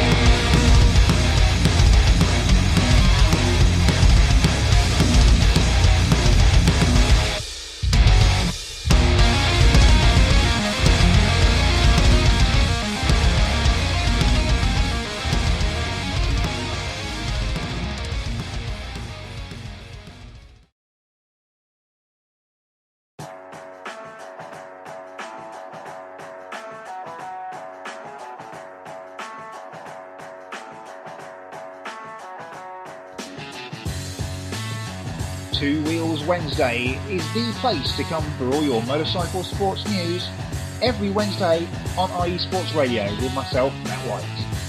All the latest news, rumours, race reviews and previews from World and British Superbikes and the big one, MotoGP. Two Wheels Wednesday, every Wednesday on IE Sports Radio, your direct feed for all that is sport.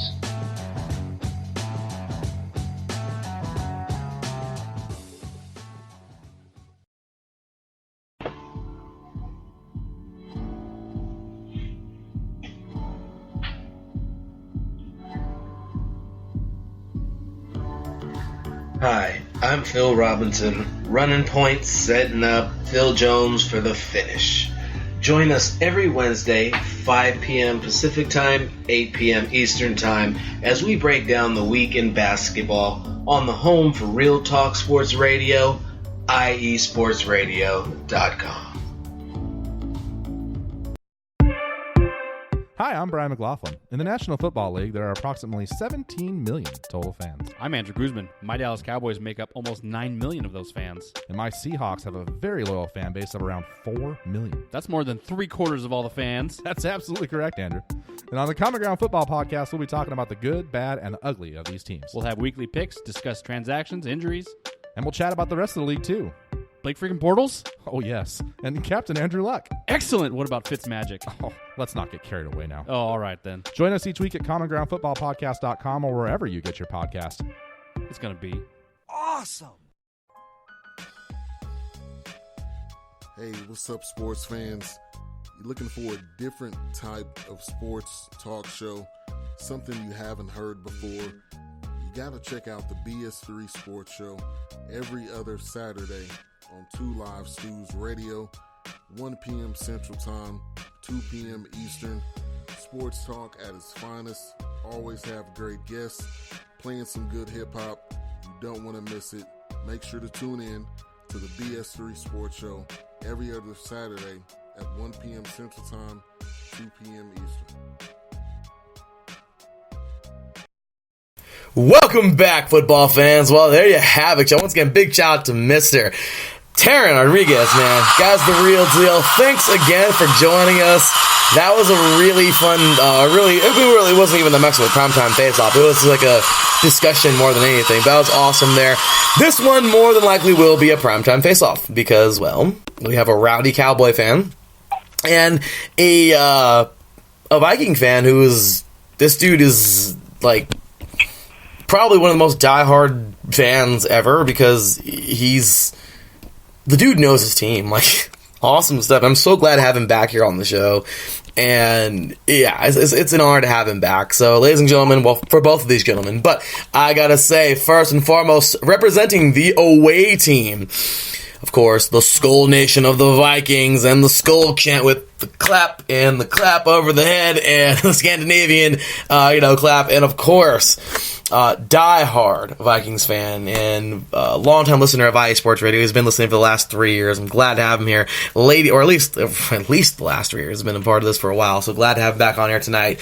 And that, of course, is... I want to introduce him in so many different ways, but ladies and gentlemen, there's only one way to introduce this guy with as much respect as I can give.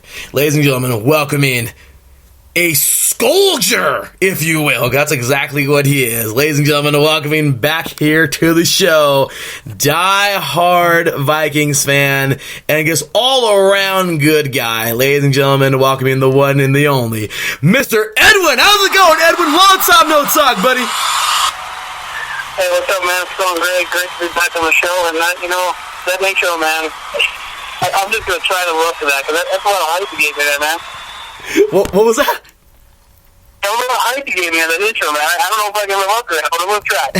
Hey, you deserve all the hype, brother. You've been a part of IE Sports Radio for a cool minute. And like I said, man, it's been great to have you listening and be a part of the shows. And it's great to have you back on tonight. And of course, his combatant, this is going to be interesting because this dude has been on every primetime face-off representing the Cowboys in the last couple of weeks, and I'll tell you something, he has certainly proven to be quite the force to reckon with, man. He is a tough cookie, and he's a tough guy, and I really think that he likes to bring the stats, he brings all the goods, and he's definitely not the easiest guy to debate with, so I'm glad to have him here on the show tonight. Him and Edwin should have an interesting little matchup, and I'm really excited for this one.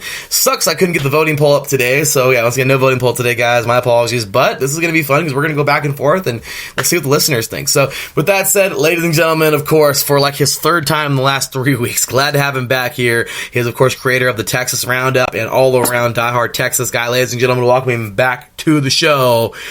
The man has only one name, and that is Texas. What's going on, man? How you doing? Good. I'm ready for Sunday night. Hey, you and me both, man. So let's bully. Let's get to it, man. So first and foremost, Edwin, not much has changed since the last time you were on the show last year, man. I love X Factors, and I want them. I love them, and I want them now. Let's get to the X Factors and do the dang thing. First things first, X Factors. Edwin, you have 1 minute on the clock. Give me your X Factors for this Sunday night to help you guys defeat these Cowboys on the road. X Factors in 1 minute. Begin. X Factor, it starts with one. It's Kirk Cousins. We've seen him up and down this year. We've seen him at its peak in October. We've seen him at his lows. Last week versus Kansas City and against Chicago. So, how do you get Kirk rolling? How do you keep him up so he's always moving the ball downfield and creating havoc for the Cowboys defense. And the second X factor there is Kevin Stefanski. If Stefanski is calling his game properly, Kirk Cousins is going to shine. He's going to basically explode the Dallas Cowboys defense. They're not going to slow him down. And we're going to drop 50 points on them if they're on fire. So, you know what? X factor, I only need 50 seconds. 50 points, 50 seconds. Oh my gosh, let me put the thunder effect on, y'all. Like, he did that. He did that right now. Like, Edwin just literally did. Gosh dang it. All right, Edwin's still bringing the thunder like last time, brother. All right. Well, I'm expecting this to be a fun one. So, Texas heard all you had to say. And, well, let's get into what he's got to say. So, Texas, let us know, man. Who are your X Factors? And once again, no response just yet. Okay, I guess we'll stick to your X Factors. No responding. We will get to the back and forth right now. I just want the X Factors, okay? So, X Factors, let us know who your X Factors will be to beat those Vikings at home on Sunday night. You have 1 minute, begin.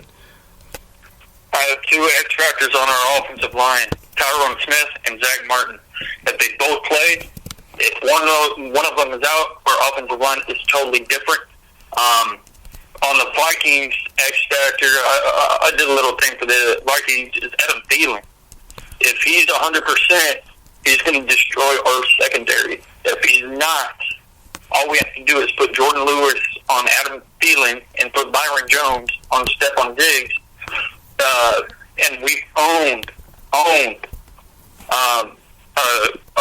Kirk Cousins all the way back from Washington. So our defense, our entire secondary is our X factor on our defense. If Adam Thielen is 100%, I see the Vikings running away with this game. But if not, Adam Thielen is your biggest X factor on offense. That's all I have to say. Whoa, okay, that was right under a minute. Gentlemen, you are making great time tonight, and, well, let's go ahead and jump on to the back and forth rounds. We got the X Factors out of the way, and I love what I heard from both of you guys, man. Extremely logical thinkers. You guys are football minds, so these next two rounds are going to be fun. Here we go. Starting things off with the back and forth round. Edwin, attack. Texas, attack. Here we go. Edwin, you have 1 minute on the clock. What is a weakness that you feel your Vikings can attack and exploit on the Cowboys to help you beat those Cowboys on the road on Sunday night? You have 1 minute. Begin. Okay, so we know the Vikings offense by now. We know it's got deep threat in Stephon Diggs. D.T. Johnson is coming into his own as a deep threat. Even our rookie Ernst Jr. is coming into his own as a deep threat on tight end. So what you got to do is you got to exploit the deep passing play weakness of the Dallas Cowboys. They've given up like the third most deep passing play. If you start exploiting that, you start to be aggressive down the field. What that's going to do is it's going to open up more running lane for Dalvin Cook to get wild and just get chunk yardage on Dallas. And once that engine is rolling, Dalvin Cook is the nitrous that just puts it over the top and gets you way past the finish line, even faster than you got to get there. So you get going with those deep shots, you get Dalvin rolling, right in the top of the screen. It doesn't even matter if you plays or not. If you get some of those deep shots, get going. Look at that. One's in under a minute. Okay, well, Texas, I know you've been holding it back. Let's do it, man. You have 30 seconds. Defend your team. Okay. All I have to say is I would love for Kirk Cousins to have the ball in his hand. They are currently 16th in the league in pass yards per game. If you're going straight in the middle of the field, you better watch out for Jalen Smith. You better watch out for Van Der Esch. You're not going to get anything through the middle. Our run defense has been rock solid with Michael Bennett just against the Giants. He had 2 tackles for losses, and he had 1 sack. I think it was a strip sack, if I'm not mistaken. But anyway, our biggest weakness, or the biggest weakness that we have to expose, is letting Kirk Cousins have the ball in his hand. Second is their defensive rush yards per game is 9th in the league at 95.8. Zeke and Tony Pollard must have big games against the Vikings rush defense. That's the weakest part of their defense. So that's what we have to exploit against the Vikings. Well, you look at that. I love it. You combined the two. I figured I'd give you a little bit more because I knew this was going to get a little messy, and I would like it was going good. But okay, well, look at that. You actually combined that. Good job, damn good job, and you kept that in. Wow, that was great timing, Texas. Okay, so I like it. You responded to Edwin, and on top of that, you gave your weakness. So, Edwin, you have 30 seconds, man. Defend your team. Well, I'll tell you what, I think you're looking at the stats. You're skewing it based off of a 91-yard run last year. We've been giving up very low amounts on the ground. I don't think that's a weakness on our defense. I think that's a strength. So if you want to run on us all day, go for it. We will take down that challenge all day long. What we don't want you to do is we don't want you to challenge Xavier Rhodes and Trey Wayne, because right now they're not playing well.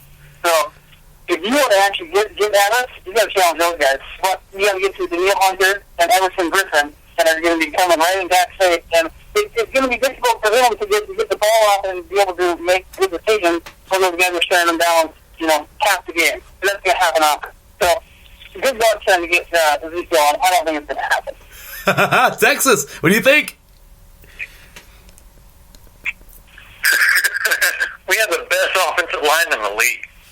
Are you kidding me? Like I said, our X factors is Tyron Smith and Zach Martin. When they play, our offensive line is solid.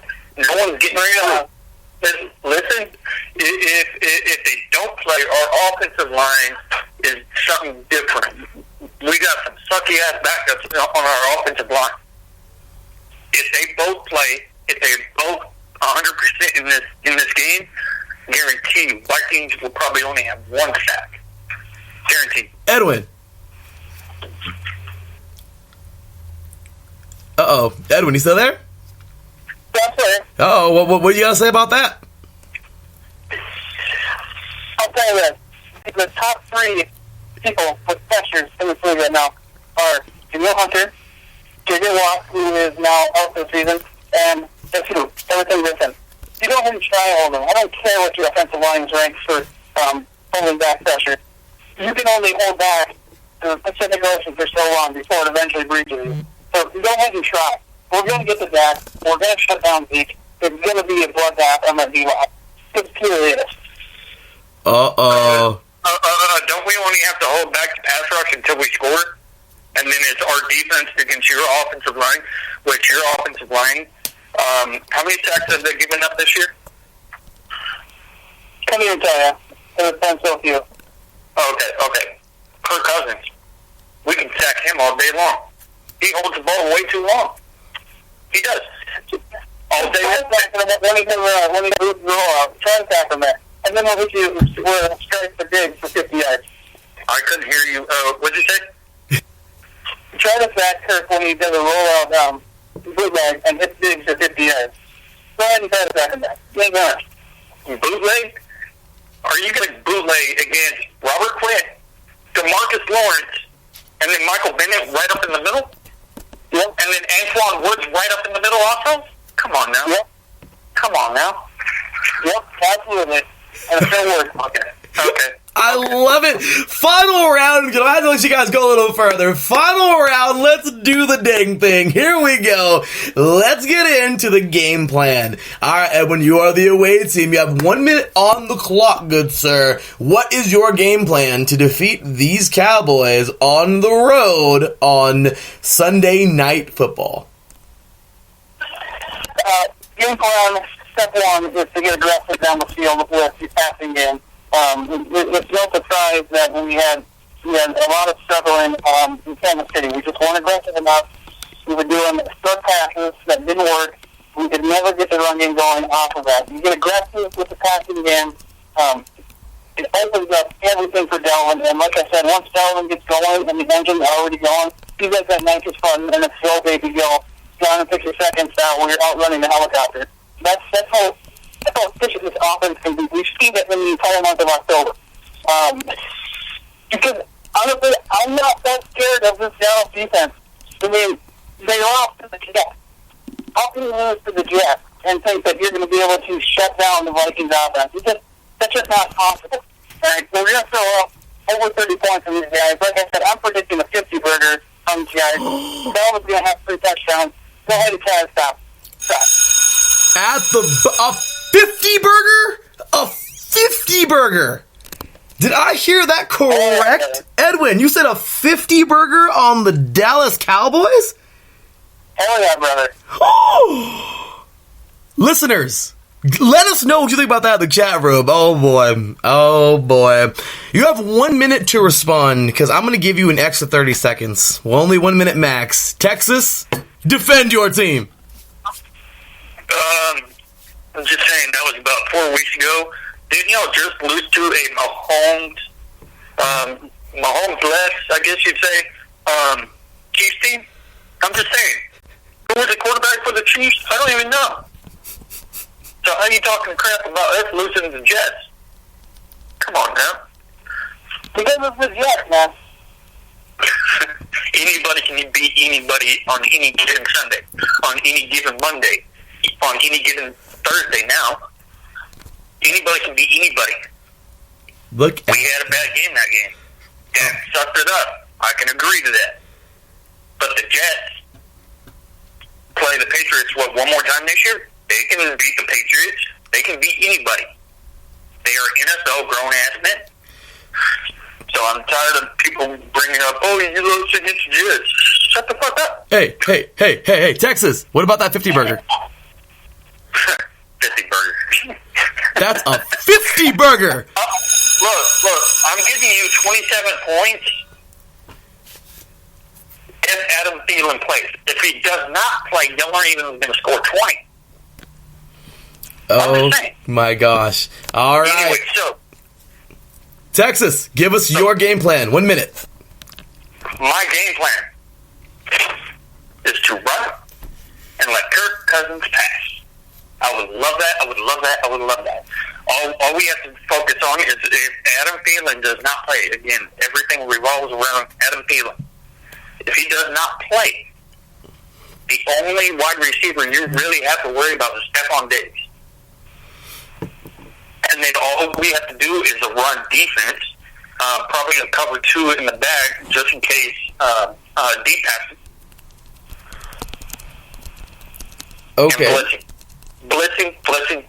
Get to Kirk Cousins 100% of the time. Just blitz. Towards the second quarter or so, he'll give into his regular Kirk Cousins blitz. Oh my gosh, mic drop. Edwin, you have 1 minute. Defend your team. You seem to think that we're going to shut down without Adam Thielen. I'm sorry, he's not going to be playmaker on the team. Yes, Stephon Diggs is going to blow a top off the defense, man. So it doesn't matter if Thielen plays or not. They're going to win. All right? You have Dalvin Cook, who is the second best back in the league. That's another weapon that you can't account for right now. And as far as you blitzing Kirk Cousins, go ahead and blitz him, because guess what? Half the time he's going to be in play action. You're going to completely miss him. He's going to be rolling out, and he's going to be hitting tapes with 50 on. Go ahead and blitz. Bring him out. We're going to do heavy play action, and it's not going to matter. Look at that. So with Zeke and Dak, in their play action, you don't think the Cowboys are ready for a play action? They practice it every single week, every single day of practice. I'm going to say you're not ready for a play action and roll to the right, and Kirk Cousins is going to roll to the right, and Tank Lawrence is going to be right there, or he's going to roll to the left, and Robert Quinn's going to be there. Our defensive line has the most movement in the NFL. If you look at it, goal line, 50-yard defense, whatever the case may be, our defensive line switches everything. Your offensive line will get confused. You better not play action with Kirk Cousins or you're going to get him hurt. Mark my words. Edwin? I'm sorry, I don't know how you think your D-line is that good. It's not. It's not comparable to half the teams we've played this year in D-line. That's just a fact. I mean, Green Bay's got a better D-line than you. Chicago's got a better D-line than you. And this strategy is being bullshit.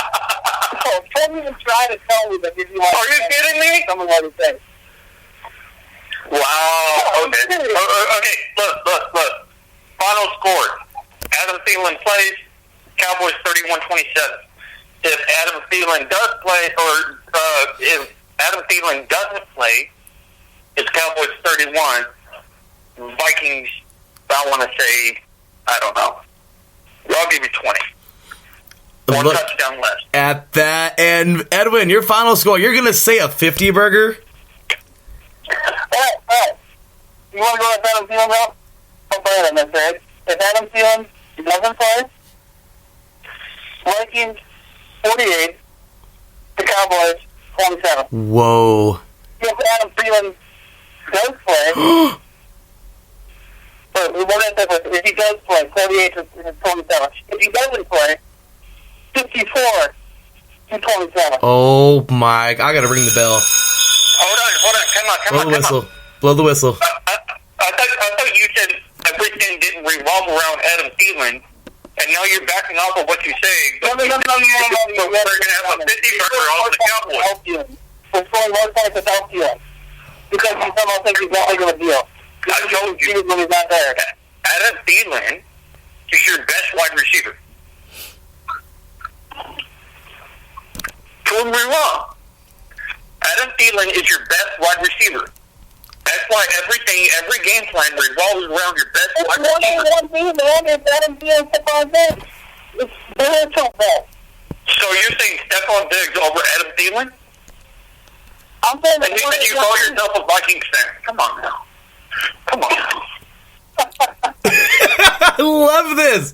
You two guys are, oh my gosh. Gentlemen, this is going to be as vicious as the game. I'll tell you that right now. This game is going to be something. You guys, I guess I got to give the applause, man. Both of you gentlemen, ladies and gentlemen, once again, Mr. Edwin and Mr. Texas. I mean, seriously. That was awesome. Awesome stuff. So thank you so much for being here on the show. We actually got to move on to our third primetime face-off. They're both waiting right now. But gentlemen, you are awesome. I appreciate you guys so much for being on tonight's show. Sunday night is going to be a rumble, and it's going to be awesome. I am so excited. This show tonight has made me even more pumped up for that game. Gentlemen, the Twitter line will be open. We'll be talking during the tweet group if you guys want to engage. I'm telling you, it's going to be fun.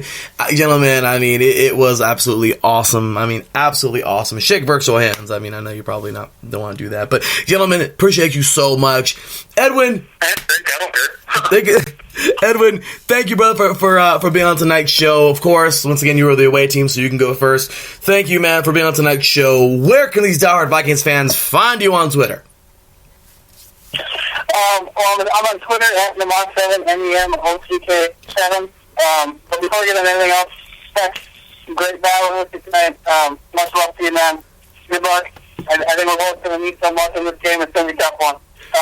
But part of the Pocket Network is my podcast, Soldiers. We're up on SB Nation, their site, Daily Norseman, for the Minnesota Vikings. So go over there, check us out. Whole bunch of content every day of the week up there. So go check us out. And you know what? This has been a lot of fun, guys. It really has. And once again, guys, go check out Scoldier's awesome stuff. I got to check it out. I got to promote his stuff. Ladies and gentlemen, Scoldier's, man, go check it out once again. SB Nation, awesome job, Mr. Edwin. And, of course, handing it over to Texas. Texas has his thing going on as well, man. So, Texas, please tell all the diehard Cowboys fans where they can find you. And, of course, we can find all your work. All right. So, on Twitter, it's at Texas S Roundup. On YouTube, it's basically Texas Sports Roundup. Also on Instagram, Texas Sports Roundup or Texas S Roundup. I can't remember. Haven't used it in about a week. But yeah, go Cowboys, and hats off to YouTube. I forgot his name.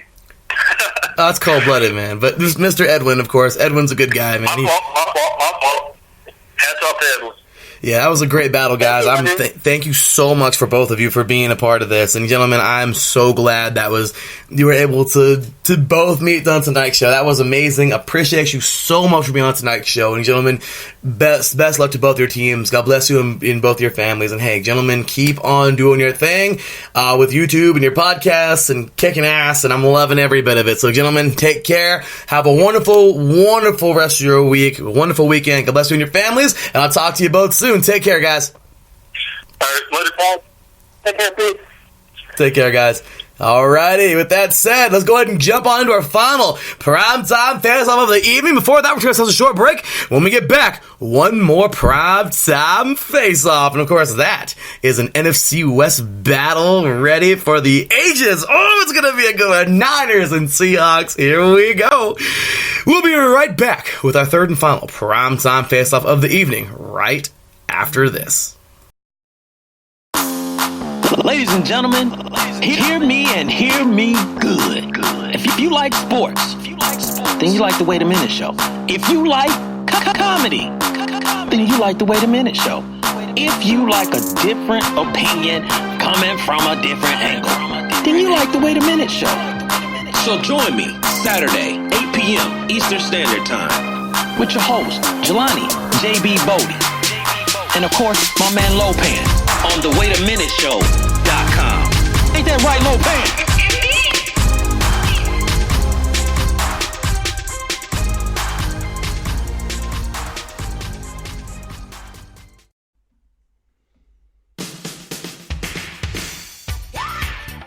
What up, all you boxing fans? This is Vince Wright, the sports governor, and me and Gilbert Batista are the host of Ringside on IE Sports Radio. Make sure you keep it tuned to IE Sports Radio, Spreaker.com for the latest edition of Ringside. All the boxing news you need right here. Keep it tuned, Spreaker.com, IE Sports Radio, your direct feed for all that is sports. Lopan, they didn't even want you. Heck, they didn't even want me. But you know what? Right about now, they have no choice. Looking for the real sports talk? Talk that's for us, the people? Look no further. The Wait a Minute Show, a prime time sports comedy cocktail that tucks you in at night. Join me and Lopan Wednesdays at 9 p.m. Eastern Standard Time on the 2LiveStewsRadio.com and Saturday, 8 p.m. Eastern Standard Time on the WaitAMinuteShow.com. Sounds like a plan to me. Ain't that right, Lopan? Indeed.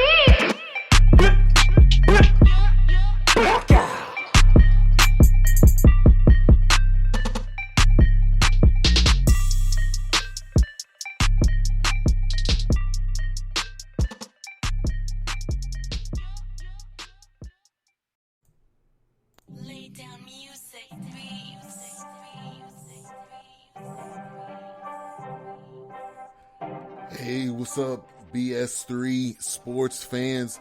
If you love listening to the BS3 Sports Show, check out the weekend wrap-up every Monday at 12:15 Central Time, 1:15 Eastern, recapping the weekend in sports like you never heard it before. Comedy, interactive chat room, it's a must-listen. Weekend wrap-up on Spreaker.com, part of the X Squad. Check it out. You won't be disappointed.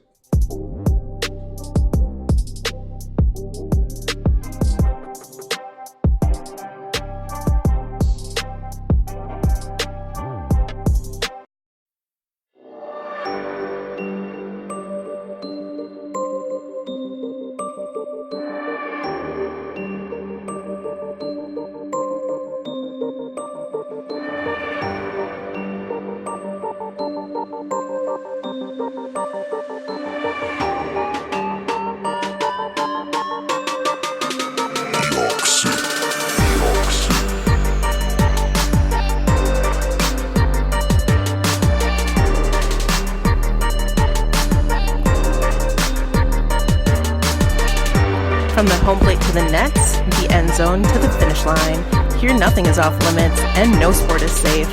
Not what it seems with your host Caitlin Seam, bringing you sports like you've never heard before. Catch me Thursdays at 5 p.m. Eastern, 2 p.m. Pacific, right here on IE Sports Radio. The only question is, are you ready? And that, of course, was the lovely Miss Kaylin Seam.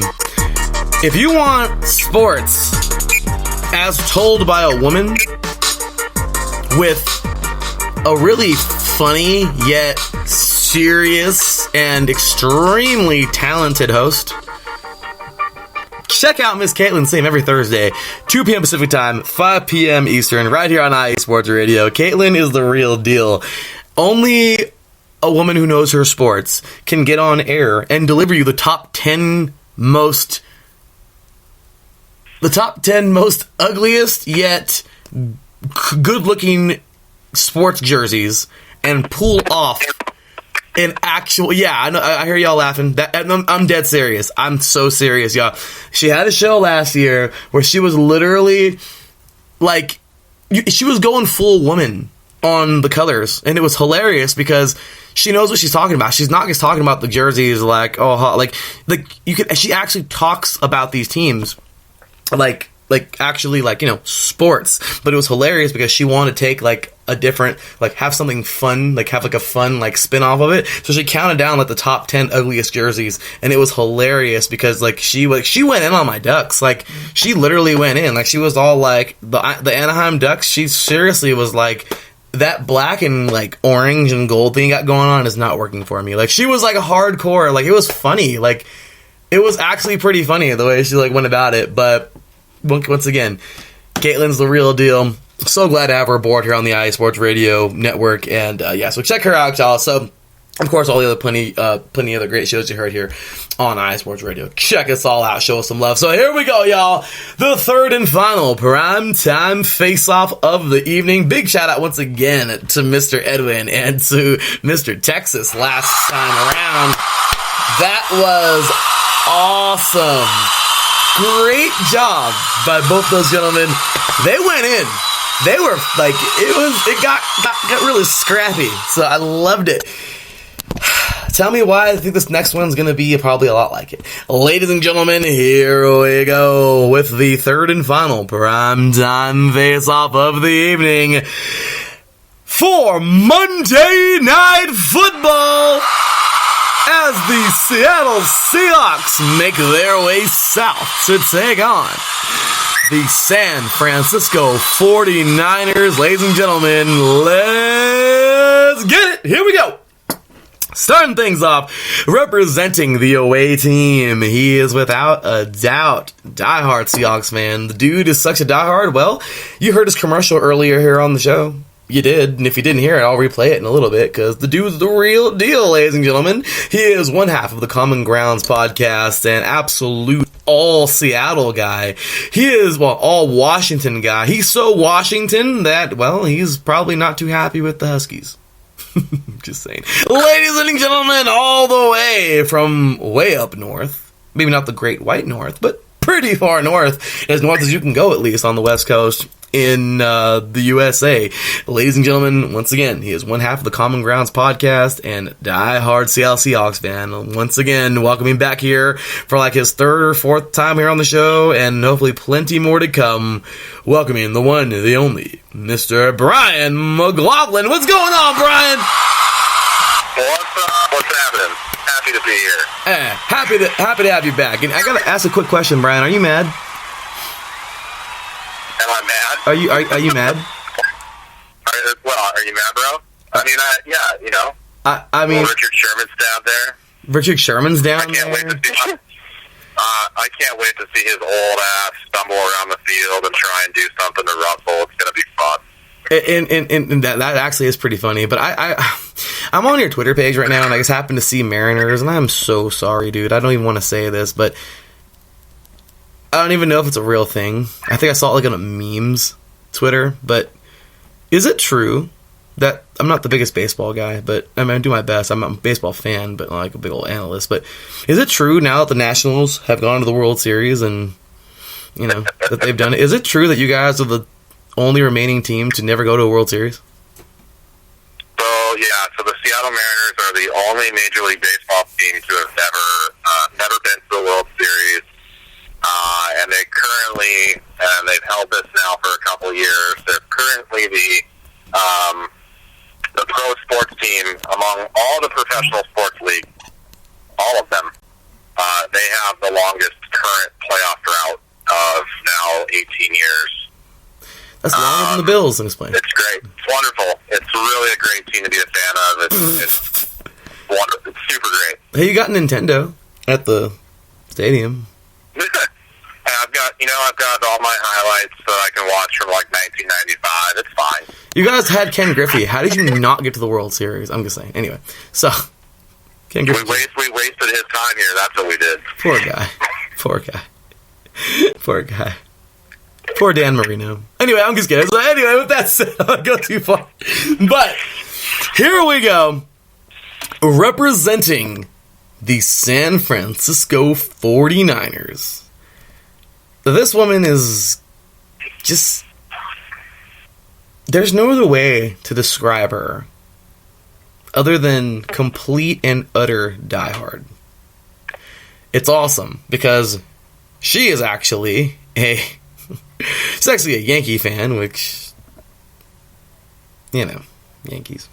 Anyway, she is quite the diehard football fan as well as baseball fan, apparently, but she is a Yankee fan. But here to represent her San Francisco 49ers, it's like her second or third time back, or actually her third time back here on the show. She's been in 2 primetime face-offs already, and last week was supposed to be a fiery one with her and Miss Angela. However, Angela working for the NC Courage, and then of course being at the Saints-Cardinals game, she completely lost her voice and she literally couldn't talk, which really sucks because I think her and Angela would have had a really fun and probably fiery type of debate tonight. I don't know what we're going to get, but we're going to have some fun with it. Ladies and gentlemen, once again, welcoming diehard Frisco Niners fan and absolute football fanatic, welcoming back to the show, ladies and gentlemen, Miss Jess. What's going on, Jess?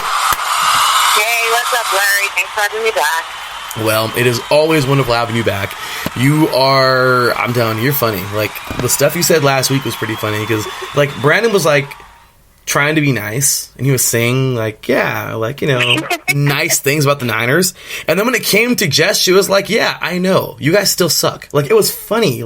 She was being mean in the nicest way. I don't know how you do that, but she did it, so... Sorry, but anyway, let's get to it tonight, y'all. So first things first, I love X Factors. Let's get to some X Factors and talk about what do they bring to the table, or what they can bring to the table. Let's go ahead and jump on it.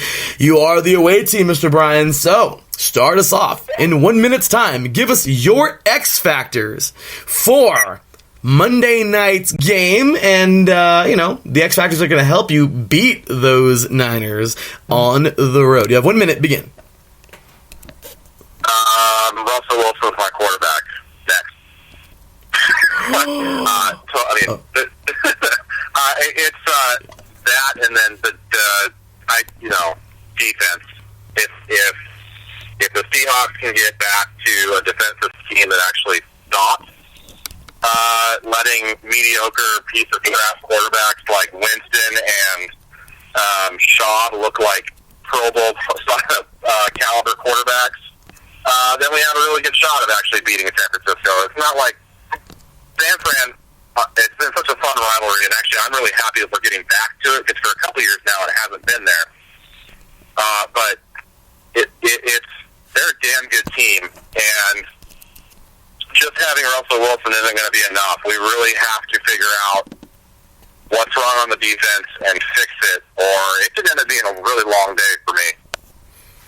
Right at the buzzer. I mean, yeah, I love everything you had to say, because it was literally everything that I can think of that's going on with the Hawks right now. So, go Hawks. I'm just saying. You gotta love when Wilson does that. I love when Wilson does that. So, anyway, Jess, give us X Factors. You have 1 minute on the clock. Let us know what you think about your X Factor, or who your X Factors are, that is. Let us know your X Factors for your Niners for Monday night. Begin. Well, it's really nice to hear a down-to-earth Seahawks fan. It's hard to come by, but anyway, my X Factors would have to be Robert Saleh and the Niners defense.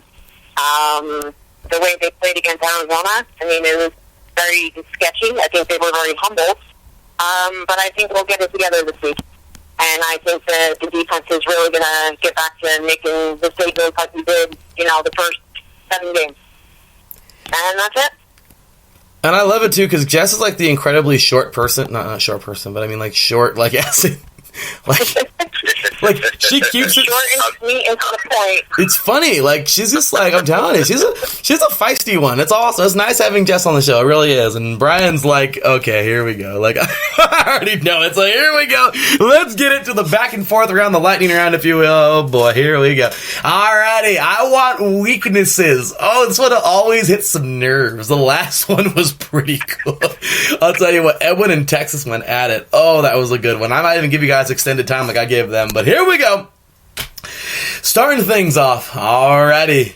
You are the away team once again, Brian. Let's start with you and jump on into the weaknesses. What do you feel are the weaknesses on the Niners team that you feel that your Seahawks can go on into Levi Stadium, expose, and help win this thing for you guys on Monday night? You have 1 minute. Begin.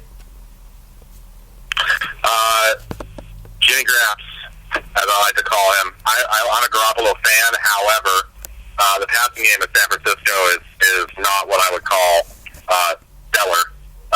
So the weakness is definitely exploiting that a little bit. That's also translates into a weakness on my own team, being that we haven't been able to really stop the passing game the last couple of weeks. But I look at it as if we can stop the run, which we've been pretty good about stopping the run most of the season. If we can get back to that and we can challenge Jimmy Garoppolo to actually have to do more passing, I think we can force him into some mistake and hopefully make some things happen. But that's going to be our only chance right there is Jimmy Graps. Look at that. Okay, the weaknesses pointed out. Jess, you have 30 seconds. I mean, you're probably going to be under that 30 seconds, but defend your team. Give me all 30. Come on. All right, well, Let's go, Jess. I think I'm going to go Seattle offensive line. I think you guys have allowed about 64 quarterback hits, which is like third worst, I believe. And your secondary, it's definitely not the Legion of Boom of old, and we just have to exploit these two things, and I think if we do that, we'll be good to go. Jess, you were supposed to defend your team and say that, what Brian was saying was a bunch of crap, and you're supposed to, defend it. But it was funny because you just like went She knew I was right. Sit here and say, actually no, because if you look at the Arizona game, I mean, Jimmy Garoppolo really, came through when the defense was, a little sketchy. And he's come through for us, so I've never been concerned about Jimmy G. He does what he needs to do, and if we need to count on him, we need to count on him, and that's it. So, this is going to be a little interesting. I just want to ask this. So Jess, I know last week is last week, and you never look back. Okay, you're always moving forward. But last week, and then I want Brian to answer this. Jess, are you a little concerned after last week? Or are you just saying, you know what, Kyler Murray is a damn good athlete, and that was a good football game? Or, yeah, that was a little concerning where we should have blown the top off of that game. What do you think, Jess? I'm not really concerned. Kyler Murray is very athletic, and he's a mobile quarterback, and we didn't face a mobile quarterback this year yet, and he was our first one. So like I said, our defense was humbled, so hopefully we make the necessary adjustments, and, I believe we will, and we'll be back this week. Okay. Brian, do you think after that performance, watching the film for the Seahawks, do you think the Niners should be concerned after they almost dropped a game and lost their undefeated streak to a Cardinals team who's not necessarily up to par, however, has one damn good quarterback? What do you think, Brian? I wouldn't be concerned about the Niners either. I think their defense is stellar. It's been their absolute bright spot of the whole season. I mean, obviously they got a lot of good things going for them, but their defense is the big reason why they're undefeated. So I wouldn't be concerned at all. Kyler Murray Kyler Murray's going to end up being a good quarterback, and he's not crazy mobile like I would like Lamar Jackson is or anything like that, but he's he's mobile enough that even a really good defense will struggle against him. And in the end, they won. So who cares? Yeah, okay, well, it's a great job, both of you, shooting down my question. I like that, because you know what? That just goes to show on to the next week, and lots of respect to Kyler Murray. So, you know what? I can say the same as I think. I just wanted to know, because that was just one of those fishy games where, like, okay, well, what do you really feel about it? So, okay, let's go ahead and get on now into the back and forth. Well, we're already in the back and forth round, so let's go ahead and get into the game plan, and, of course, the final score. So, here's how it'll work. Brian, you will start us off, once again, as the away team, and you will tell us your game plan. After you explain your game plan, Jess will then have, we have 1 minute, Jess will then have 30 seconds to respond as, that's actually a pretty good game plan. You know what? I like that. It's a good game plan against us, because, you know, you're exposing our weaknesses, and that's really what it is. Or, she'll deliver her usual, no, that's crap, and it's not going to work, because that's kind of what Jess always seems to do. It's kind of funny. This is awesome. And then Jess will have her minute to go ahead and talk about, you know, this is our game plan, and this is what's up. And then you have 30 seconds, Brian, to be like, yeah, it's actually pretty good, or no, that's crap. So, and that's it. And then we'll go ahead and get our final scores, and that will be it for the, for the primetime face-off. But let's get to it. This is always a fun one, y'all. This is always a good one. And with Jess, this one is even better. I mean, she's hilarious, guys. I mean, seriously, it's funny because what she says. So let's go, Brian. Start us off, brother. You have 1 minute on the clock. Start us off and let us know your game plan for those Seahawks to beat those Niners on the road on Monday Night Football. So normally I'm very anti-run first in the offense. It actually drives me crazy when you have a quarterback like Russell Wilson and you're throwing the ball around, and as good as he is, having an MVP caliber season. However, Seahawks and Niners are actually pretty dead even when it comes to rushing yards allowed per game. Just over 100. I would think that Schottenheimer will actually try and push Carson, a little Carson Penny tandem, run the ball, and then let that offensive line, even though it's weak, kind of use that to his advantage and let Russell get outside the pocket and do what Russell does, make some crazy plays. The Niners don't give up a lot of points, but again, they haven't faced Russell Wilson yet, and his connection with Lockett, his connection with Metcalf, don't know if Josh Gordon is going to be playing this week yet or not. We saw Hollister make a statement this last game. It's going to be, I don't think you'll see as pass heavy as we saw versus the Bucs. I think they'll try and run first, but that's all to set up Russell and let Russell do his thing and hopefully start scoring some points on a team that just doesn't give up very many. I like it. Okay, Jess, what do you think? Do you like his game plan? Do you think that's actually something you would do against your Niners? Or are we going to get the classic Jess response? You have 30 seconds to begin. You know what? Not really a big fan of the game plan. I mean, never heard of your running back, and I don't think that they're going to do anything against our front four. And that's it. And our secondary and everything else, like you said, our defense is stellar. So I think we're going to shut you down. I mean, we have to contain Russell Wilson. I think that'll be our only, quote unquote problem. Good luck with that. All that. But we'll see what happens. I love how she just went into. I mean, Jess, the clock is already going. Do you just want to go ahead and throw your game plan, or is that the only game plan you have? No, well, as far as the Niners game plan, I mean, we're just going to, run it down their throats, and I got, 2 words as far as the wide receiver, Emmanuel Sanders. That's it. Oh, she went there. She pulled the Emmanuel Sanders card from the playbook. She did that right now. Brian, you have 30 seconds, man.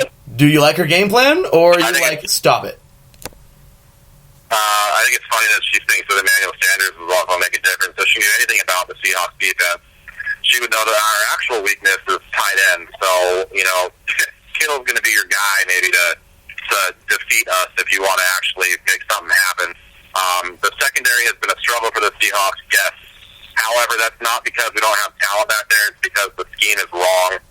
We'll see what they do this week in practice, what they figure out. I could be completely wrong, and they could go out there and look just as bad as they have the last 2 weeks, and this gets ugly. But running it down our throats is hilarious because we actually are pretty good against the run. But Jess, you wanna say something?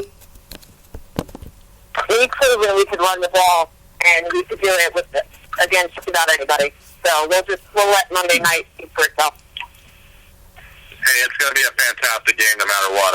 I'm loving it. It is. Yeah, I believe it will be as well, and I think the rivalry is, even though it's always been a rivalry, I think it's even better. It's going to get even better.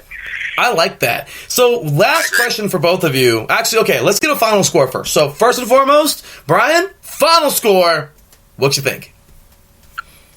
If I pick my Seahawks to lose, would that be okay? That's not the. Actually, it's not common, but honestly, it's happened. It's totally happened. Yeah, but that's the thing. But see, that's the thing about me that makes me different than most homers out there that do this. That's one of the things I make a big deal about on my podcast is that I'm not a homer, and if I think the Seahawks will lose, I'm not afraid to pick them to say, hey, this is a game they're going to lose. However, this week, I still believe they're going to go down there, make a statement. They're a better team on the road than they are at home. The Santa Clara 49ers there at Gene Stadium, or whatever the hell you guys call that place. There's no home field advantage there. It sucks. So the Hawks are going to go down there. They're going to win. It's going to be close. I'm going to say like 30-28, 30-27, somewhere in there. But Russell Wilson is going to do what Russell Wilson does and get it done. Jess? Well, I'm going to go 27-17 Niners. And have you ever been to Levi Stadium? No. Ever been to CenturyLink? No. I know you guys have a home field advantage, but we do as well. So Niners. One of my best friends is a Niners fan. He was on my pod last night, and even he admitted there isn't a home field advantage. At least there isn't one like Candlestick had, or prior days. Levi is not the same. I'm not saying your fans aren't rowdy. You have good fans. It's going to be loud there. I'm just saying it's not what it once was. Maybe over the past few years it hasn't been that way, but this year it's been pretty rocking. So hopefully that keeps up. So it's gonna be a rocking environment. My team's not scared of it. This is going to be awesome. So, real quick, last question for both of you. Do you want to piss some people off? What's up? Do both of you want to piss some people off real quick? I don't mind pissing people off. I mean, I do it every day, really. Rapid fire! Rapid fire! I'm talking like 10 seconds per. Here we go. Starting off with... I don't want to do this. Starting off on Thursday Night Football, my stupid-ass Raiders taking on the Chargers, who somehow beat the Packers, and if they're that good on Thursday, oh boy. Here we go. Anyway, rapid fire. Chargers-Raiders. Brian? I'm going to say, I'm actually going to pick your Raiders, believe it or not. You're a wonderful guy. Why? I just don't have any faith in old Phillip Rivers and the Chargers.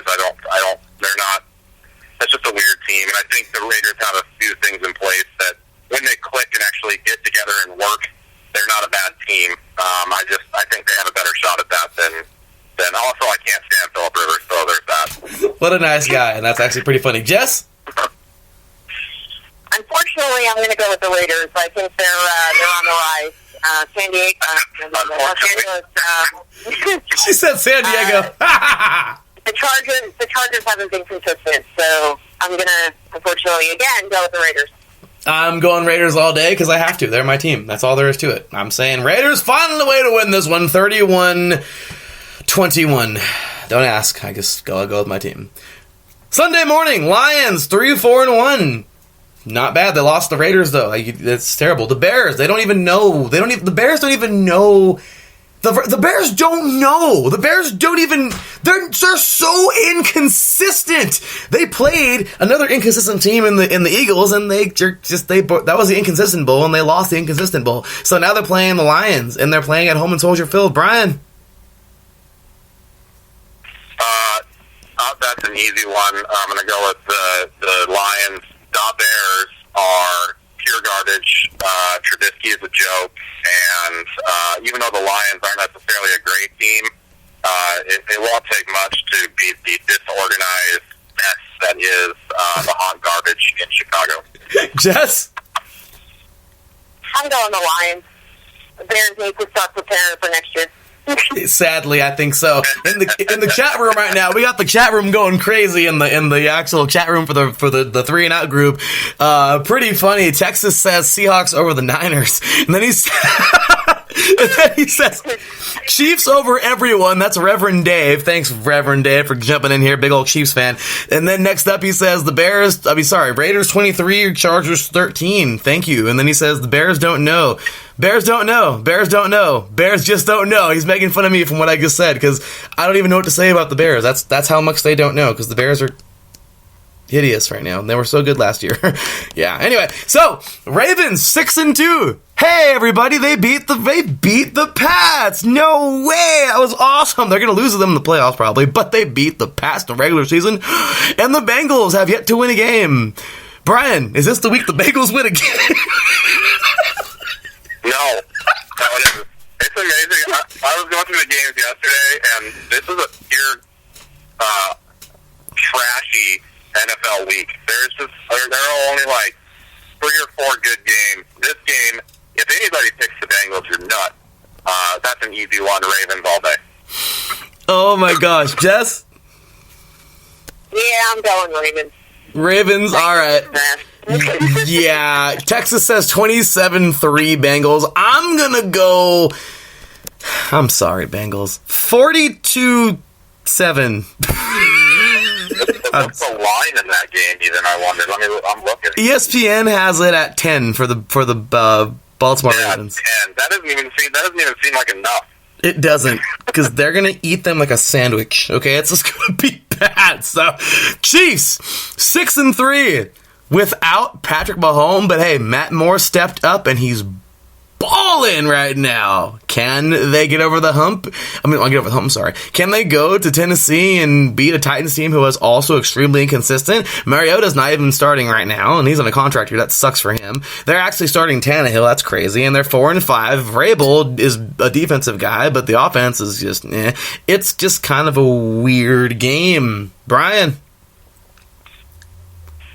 Andy Reid said today that he is not going to put Mahomes in until, they're absolutely sure he's healthy so he won't get hurt. That tells me that they're pretty damn confident that Moore can go out there and beat the Titans. So I'm going to, believe him and take the Chiefs here. Titans, I don't think they're good enough to beat the Chiefs. Oh my gosh. I agree. Jess? I agree too. I'm going to Kansas City. Yeah. Texas in the chat room says 27-24 Titans. That's not happening. I'm going to go... I don't know about that. Yeah, I'm going 38-21. And I don't know why I'm giving them 21. I'm just giving them 21. Yeah, Chiefs, 21 seems like a lot. It does, but I feel like... You're being a little generous. I am. They're at home, guys. I'm being nice, okay? I'm being nice. Next up, the Falcons, who have no chance of anything this year. I feel so bad for the Falcons are a dumpster fire. If you had to define them, you would look and see a picture of the Falcons right now. They are anything but good. The offense is just, they played at everybody's level, but they just happen to lose to pretty much almost everybody. They are just a total dumpster fire. They are nothing. They are just really sad right now. The Falcons are sad. Next season, I don't know what to say. Saints at 7-1. Yeah, this is a tough game to pick, Brian. Is it? I still have the same. I still have the Saints as my, if I did my own power rankings, they're still my number 1 team in the NFL right now. You're right. The Falcons are they're hot garbage. I mean, it is a inferno inside a dumpster. It's not just a dumpster fire. They're bad, and so yeah, that's easy. Saints are going to just destroy them. Jess. Well, the Falcons haven't been the same since Kyle Shanahan left, so yeah. That is a great point. And Texas is just really going off right now in the chat room. He says 100-0 Saints. Yeah, easy. Drew Brees, 8 touchdowns. No big deal. By the way, big shout out to Reverend Dave. He's on my fantasy team. Well, you're going to get some points. Big shout out to Reverend Dave, by the way, in the chat room. When Texas put Titans 27, Chiefs 24, Reverend Dave put, I remember my first beer. Reverend Dave is a character. Reverend Dave versus Jess would be a funny, oh my gosh. If we ever get a Niners versus Chiefs, because, Reverend Dave does not, he's a little that could be your Super Bowl right there. That would be interesting. That would be interesting. But yeah, so possibility. Right? I just don't understand this game. It's really sad, and I just kind of want it to be over already. How sad is that? This game hasn't even started, and I don't really want it to. I just kind of want it to end already. Final score: Saints win this thing by a crap load. They're going to put up at least 40. I'm going to say 48 or no 49. 14, and that's in garbage time for the Falcons. They'll score one early, maybe, or midway through the game, but yeah, they don't get another one until the end, and that's it. So, hey everybody, it's the game where no one has to travel anywhere. Does everyone know what that game is? It's the Giants and the Jets. Oh, God. It's the East Rutherford Bowl, everybody, and if anybody knows about them, it's Jess, because she lives right there, so... Interesting. Yeah, unfortunately. Unfortunately. Jess, why is that not your team? I'm just kidding. Why are neither of them your team? I'm just kidding. That's not how I was raised. I'll tell you something. Giants are at 2-7. The Jets are at 1-7. As my best friend Alex would say, die-hard Patriots fan, by the way, would say Jets. Jets, just end the suffering. And the Giants. Or just end their season. That's really sad, but that also goes. And the Giants, well, they're just... Yeah, the Giants are... The Giants are the Giants. That's really all I gotta say. The line is 2.5 points in this game, and I feel like this is kind of the game where you're trying to figure out who's going to give away the game first. Because that's just kind of what they do. Brian, what you got? Giants, Jets suck. I mean, they both suck, but I think that, I guess looking at the, Giants are favored 2.5, I might as well just go that way.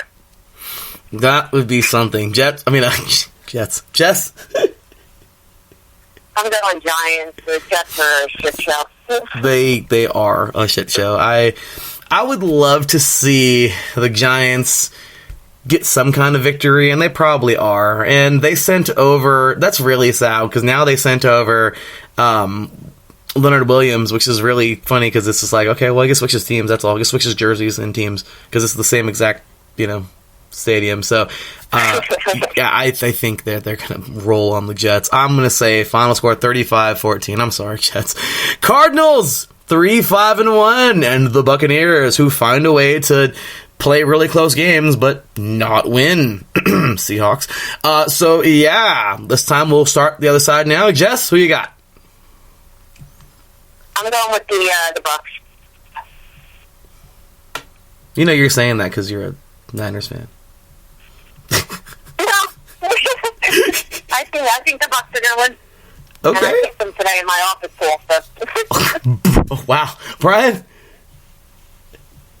I actually am going to agree. I had originally picked this yesterday, Cardinals, and then after thinking about it, even though they lost, I think the Bucs feel pretty good about what they were able to do against Seattle, and I think they carry that momentum into this week. And I think they actually win. You guys are just saying that because you're in the NFC West. Maybe we are. I'm actually going to go Cardinals. Why? Because the Bucs can't find a way to win a freaking game. I mean, they got 2 victories, but last week, you are taking one of the best teams in the NFL. Don't get mad because I said that, Jess. But you are taking on one of the best teams in the NFL, in my opinion. And, Brian had the nerve well, he didn't have the nerve. I'm trying to make it sound worse than it does. But Brian tweeted me during the game talking about, yeah, like, that's what the Seahawks do. And I'm like, no, dude. The Seahawks are much better. And he's like, no, actually, we're not. And I was like, dude, like, they wouldn't. I told him, like, he says, what did he say? He says, we're 6-2. Not because of the defense. And I was like, well, they got to do something to make you guys 6-2. And then I just saw how the Buccaneers kind of had their way with y'all on defense, and then the offense had to win it. So, Brian, I shut up, and you're absolutely correct. I'm sorry. I will apologize here on air. Yeah. However, I think there's got to be something. Kyler Murray and his team they were way too close last week. I think they're going to go on the road and pull this thing off. I'm going to say Cardinals will find a way to win this one, 21-14. Next up, we have here, we have more chats. Cardinals 34, Bucks 20 from Texas. And then, oh my gosh, these two guys are going at it. Texas and Reverend Dave. Reverend Dave wants to take on Texas in a primetime face-off. He says plenty of material, so he wants to take him on. And apparently, we have a baseball score going on because Texas is taking the Jets to beat the Giants 3-0 in overtime.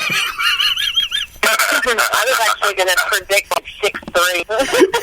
I mean, in my opinion, that's a great game. I love a defensive game, but this would just be because they both suck. This wouldn't have anything to do with good defense. Not a defensive game.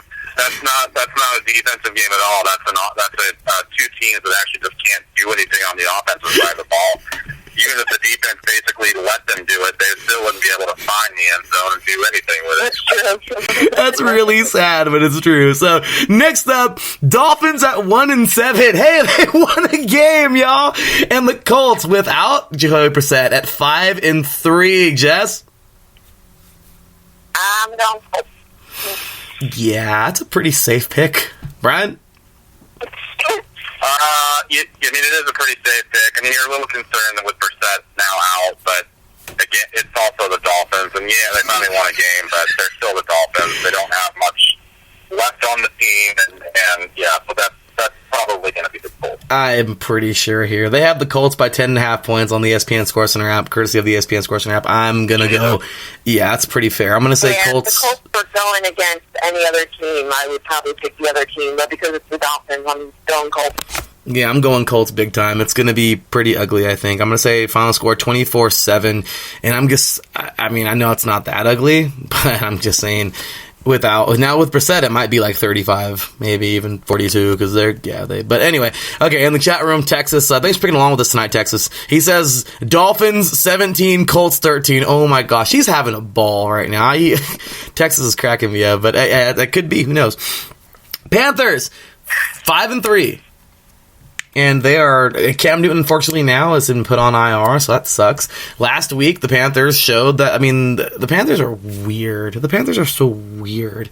Last week, though, they found a way to get a nice victory, and now they're headed on the road to take on the Packers, who are pretty pissed off after losing the way they did to the Chargers. And if they didn't say they were pissed off, you got to think they're pissed off. I'm just saying.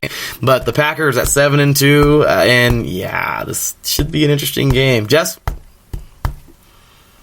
I'm going to go Packers, but not by much, because I think the Panthers will give Aaron Rodgers a little bit of a problem. Should be interesting. Brian? Oh, I want to pick the Panthers so bad because I just love watching Aaron lose. Aaron Balake! But I think you're right. I think they're probably pretty pissed off about how this last game went for them, and he is Aaron Rodgers. And I think it'll be the Packers, but I think you're right, Jess. I think it'll be close. Even without Cam Newton, the Panthers are actually they're doing okay. So, but Aaron in the end. I agree. Funny stuff here. Texas in the chat room puts Panthers -6, Packers 27, but then he fixes it and puts 6-27. But it's kind of messed up because the Panthers are that kind of unpredictable. They could go -6. I don't know how, but there's a possibility. I'm just so good stuff there. Couple more games, y'all. Of course, we have the Rams at 5-3, who have been as inconsistent. Honestly, the four most inconsistent teams in the NFL have got to be the Rams, the Bears, the Eagles and the Titans. And leading all of those teams, I guess, might be the Eagles. Well, no, the Bears, because they're pretty damn inconsistent. But the Rams aren't far behind. They're 5-3, but they have been a roller coaster. And here we go again. For some reason, I feel two Steelers picks. But here we go. Jess, start us off. I am going with the Steelers. I think the Rams are still suffering with the Super Bowl hangover. Oh my gosh. Here we go. Do I get a Steelers pick again? Brian, who you got?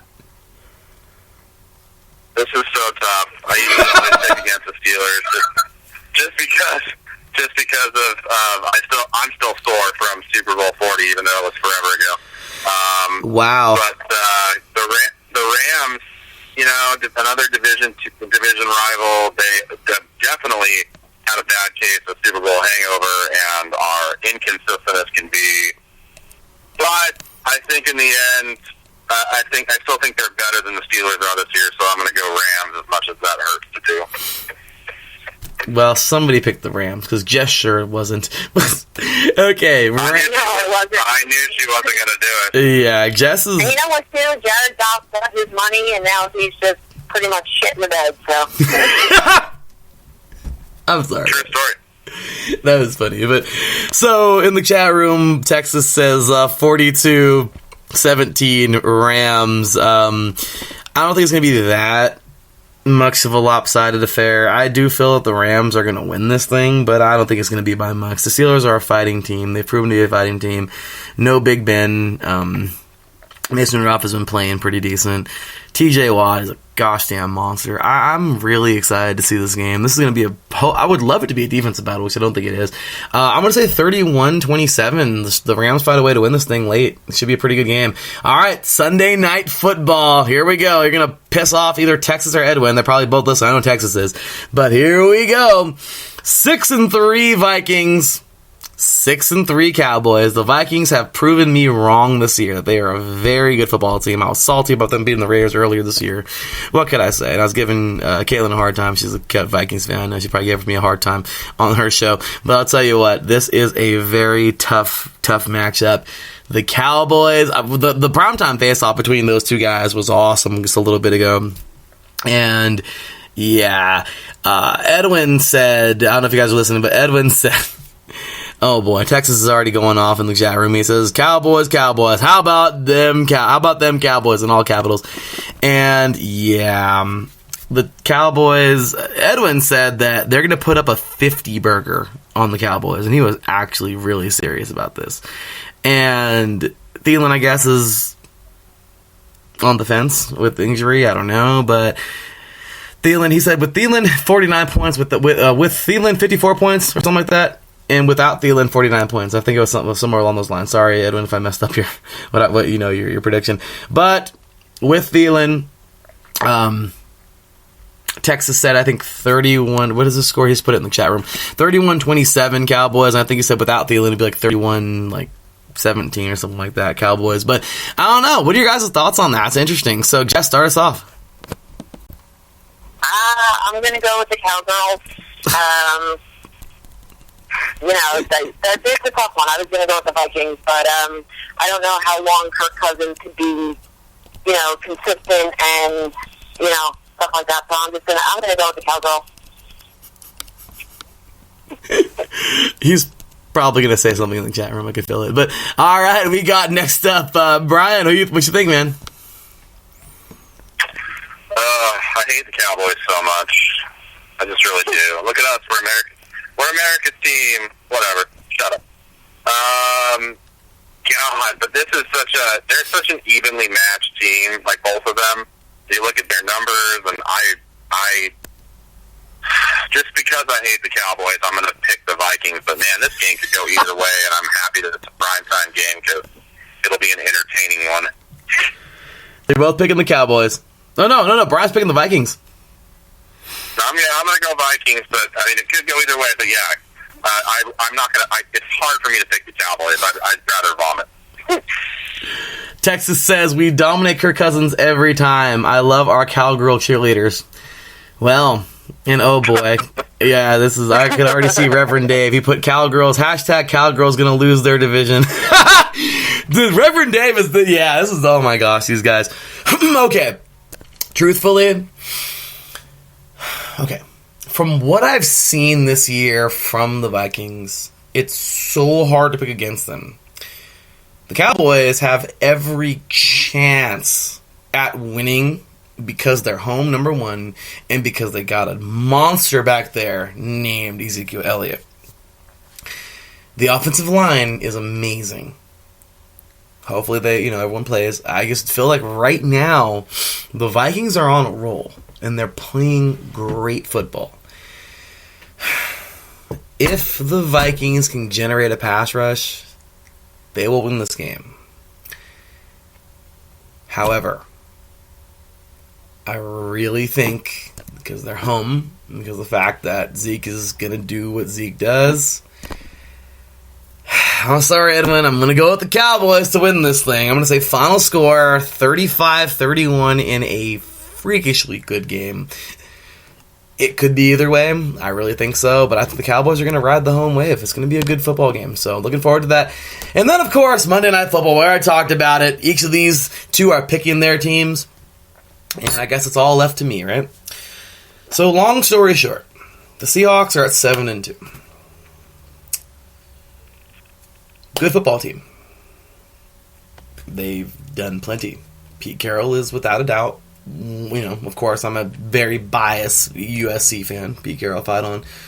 However, the Niners, you can't say anything bad about the Niners. I don't care who you are. You can hate them and not say anything bad. They're a very good football team. I no longer hate them because I was all about the Battle of the Bay and all that crap but back in the day, but it's irrelevant now. But the Niners are a very good football team, and they've proven to be a very good football team. And because of something that Brian said earlier, I gotta go with the Niners, y'all. Because Kittle is a gosh damn freak of nature. And if they find a way to get him the ball, which I'm pretty sure they will, because Garoppolo always does, and because Brian brought the point up that the Seattle Seahawks struggle against tight ends, that's going to be the X factor in my opinion. I think that's the way they're going to win, and I'm going to go final score 27-20. Final score for the Niners, and I would love to see the Seahawks win this thing, because once again, I'm a Pete Carroll guy, I'm a Russell Wilson guy all day long. Everything about the Seahawks, I'm just a fan of. The Niners, I'm not a fan of whatsoever. But you can't hate on something that's working very well. And the Niners they're a well-oiled machine right now. They're playing very good. This is a good football team. However, as much as Brian's probably flipping me off right now, I understand that. We have here Texas in the chat saying Seahawks 24-17 overtime. Run by Wilson wins the game. Wow, he got technical. That was wow. Yeah. So, I really think this is going to be a good football game. I just feel like the Niners are going to have the edge because of Kittle. And that's going to be that. So, with that said, my apologies, Brian. Don't hate me too much. Jess, I can't hate. Your team is doing great, and well, I think they're probably going to get to that 10-0 and maybe even surpass it, like they did in 1990. So, or at least get to the 10-0, and they'll probably surpass it. They're going to finish the season 10-6. Let's calm it down. Yeah. What was that? What was that? So they're going to finish the season 10-6. Let's relax and calm it down. Niners are about to go into the meat of their schedule. It's not going to be easy. 10-6. Oh my gosh. Here we go in the chat room. Chiefs, Reverend Dave says Chiefs beat Vikes without MVP quarterback and multiple starting pieces. I'm out. Yeah. Reverend Dave is all about his. I feel like that's what Jess would do. Like in the chat room, Jess would just go on about the Niners. Like, yeah, we beat them. We beat them too. We beat them too. Like, yeah. So, yeah. But it sounds very Jess Ian, I guess, if you want to put that out there. But anyway, with that said, y'all, I kept these two extremely long. My apologies. But we're going to go ahead and jump off air. We'll jump off air for the week. But with that said, Jess, where can these diehard Niners fans find you on Twitter? You can find me on Twitter at JM41484. And Mr. Ryan, where can they find you in all your work, buddy? You can find me on Twitter. I'm at Wenatchee Seattle Sports Fan, which is WENSBA Sports Fan, or our podcast, which is at Common Ground FTP. Alrighty, there we go, y'all. Make sure to give these two a follow. Show them some love. They were absolutely awesome for doing the picks with me. They didn't even know they were going to do that with me, but they're like, yeah, we gotta go now. So my apologies, y'all, but that was awesome. Thank you for sticking along with me and making the picks. You two were awesome. Great primetime face-off tonight, and that is it. So, hey, I appreciate you both. Thank you so very much for being on tonight's show. Take care of the both of you. God bless you and your families both, and I look forward to tweeting with you both on Monday on the group chat. Thank you so much for being a part of this and for being on tonight's show. You guys are awesome. Thank you so much. Well, you lady and gentlemen are awesome. Appreciate you very much. Have a wonderful week, wonderful rest of your weekend. Well, wonderful rest of your week, wonderful weekend, and we'll hope to have you back on the show very soon. Thanks for having me. Go Niners. Anytime, Go y'all. Hawks. Take care, y'all. Bye. Bye. All right, y'all. That will do it. You know what that means? Cue the music, because we're out here.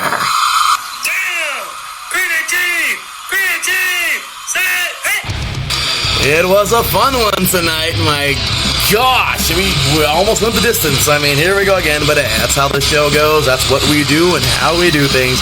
Hopefully you enjoyed it, because I certainly did. So I appreciate you all. Thank you, all of you, for who participated today in tonight's primetime face-off. Of course, Mr. Taryn and myself going head-to-head for Raiders or Chargers and Raiders coming up on Thursday night or tomorrow night. And then, of course, Mr. Edwin and Mr. Texas going head-to-head for the Vikings taking on the Cowboys on Sunday night. And, of course, thank you to Mr. Brian and Miss Jess going head-to-head. The Seahawks taking on the 49ers on Monday Night Football. And they both actually stayed with me and joined me for the picks this week. So there you have it. That's all we got. Make sure to stay tuned and be ready for Goal Line Stands. Finally, I got around to it. I know you've been hearing that. But videos are to come. Let's do this thing, y'all, and get it going. And enjoy the videos, enjoy the podcast, enjoy IE Sports Radio, y'all, and keep it going, keep the love going. As I always say, big shout out and big ups to the man above, our Lord and Savior Jesus Christ. Once again, big shout out and big ups to the man above, our Lord and Savior Jesus Christ. Without him, nothing is possible. And of course, without all of you out there, IE Sports Radio is not possible. We appreciate y'all. Thank you for your love and support every single week. And that is that, y'all. We will see you next week. Until then, take care. And as always, God bless.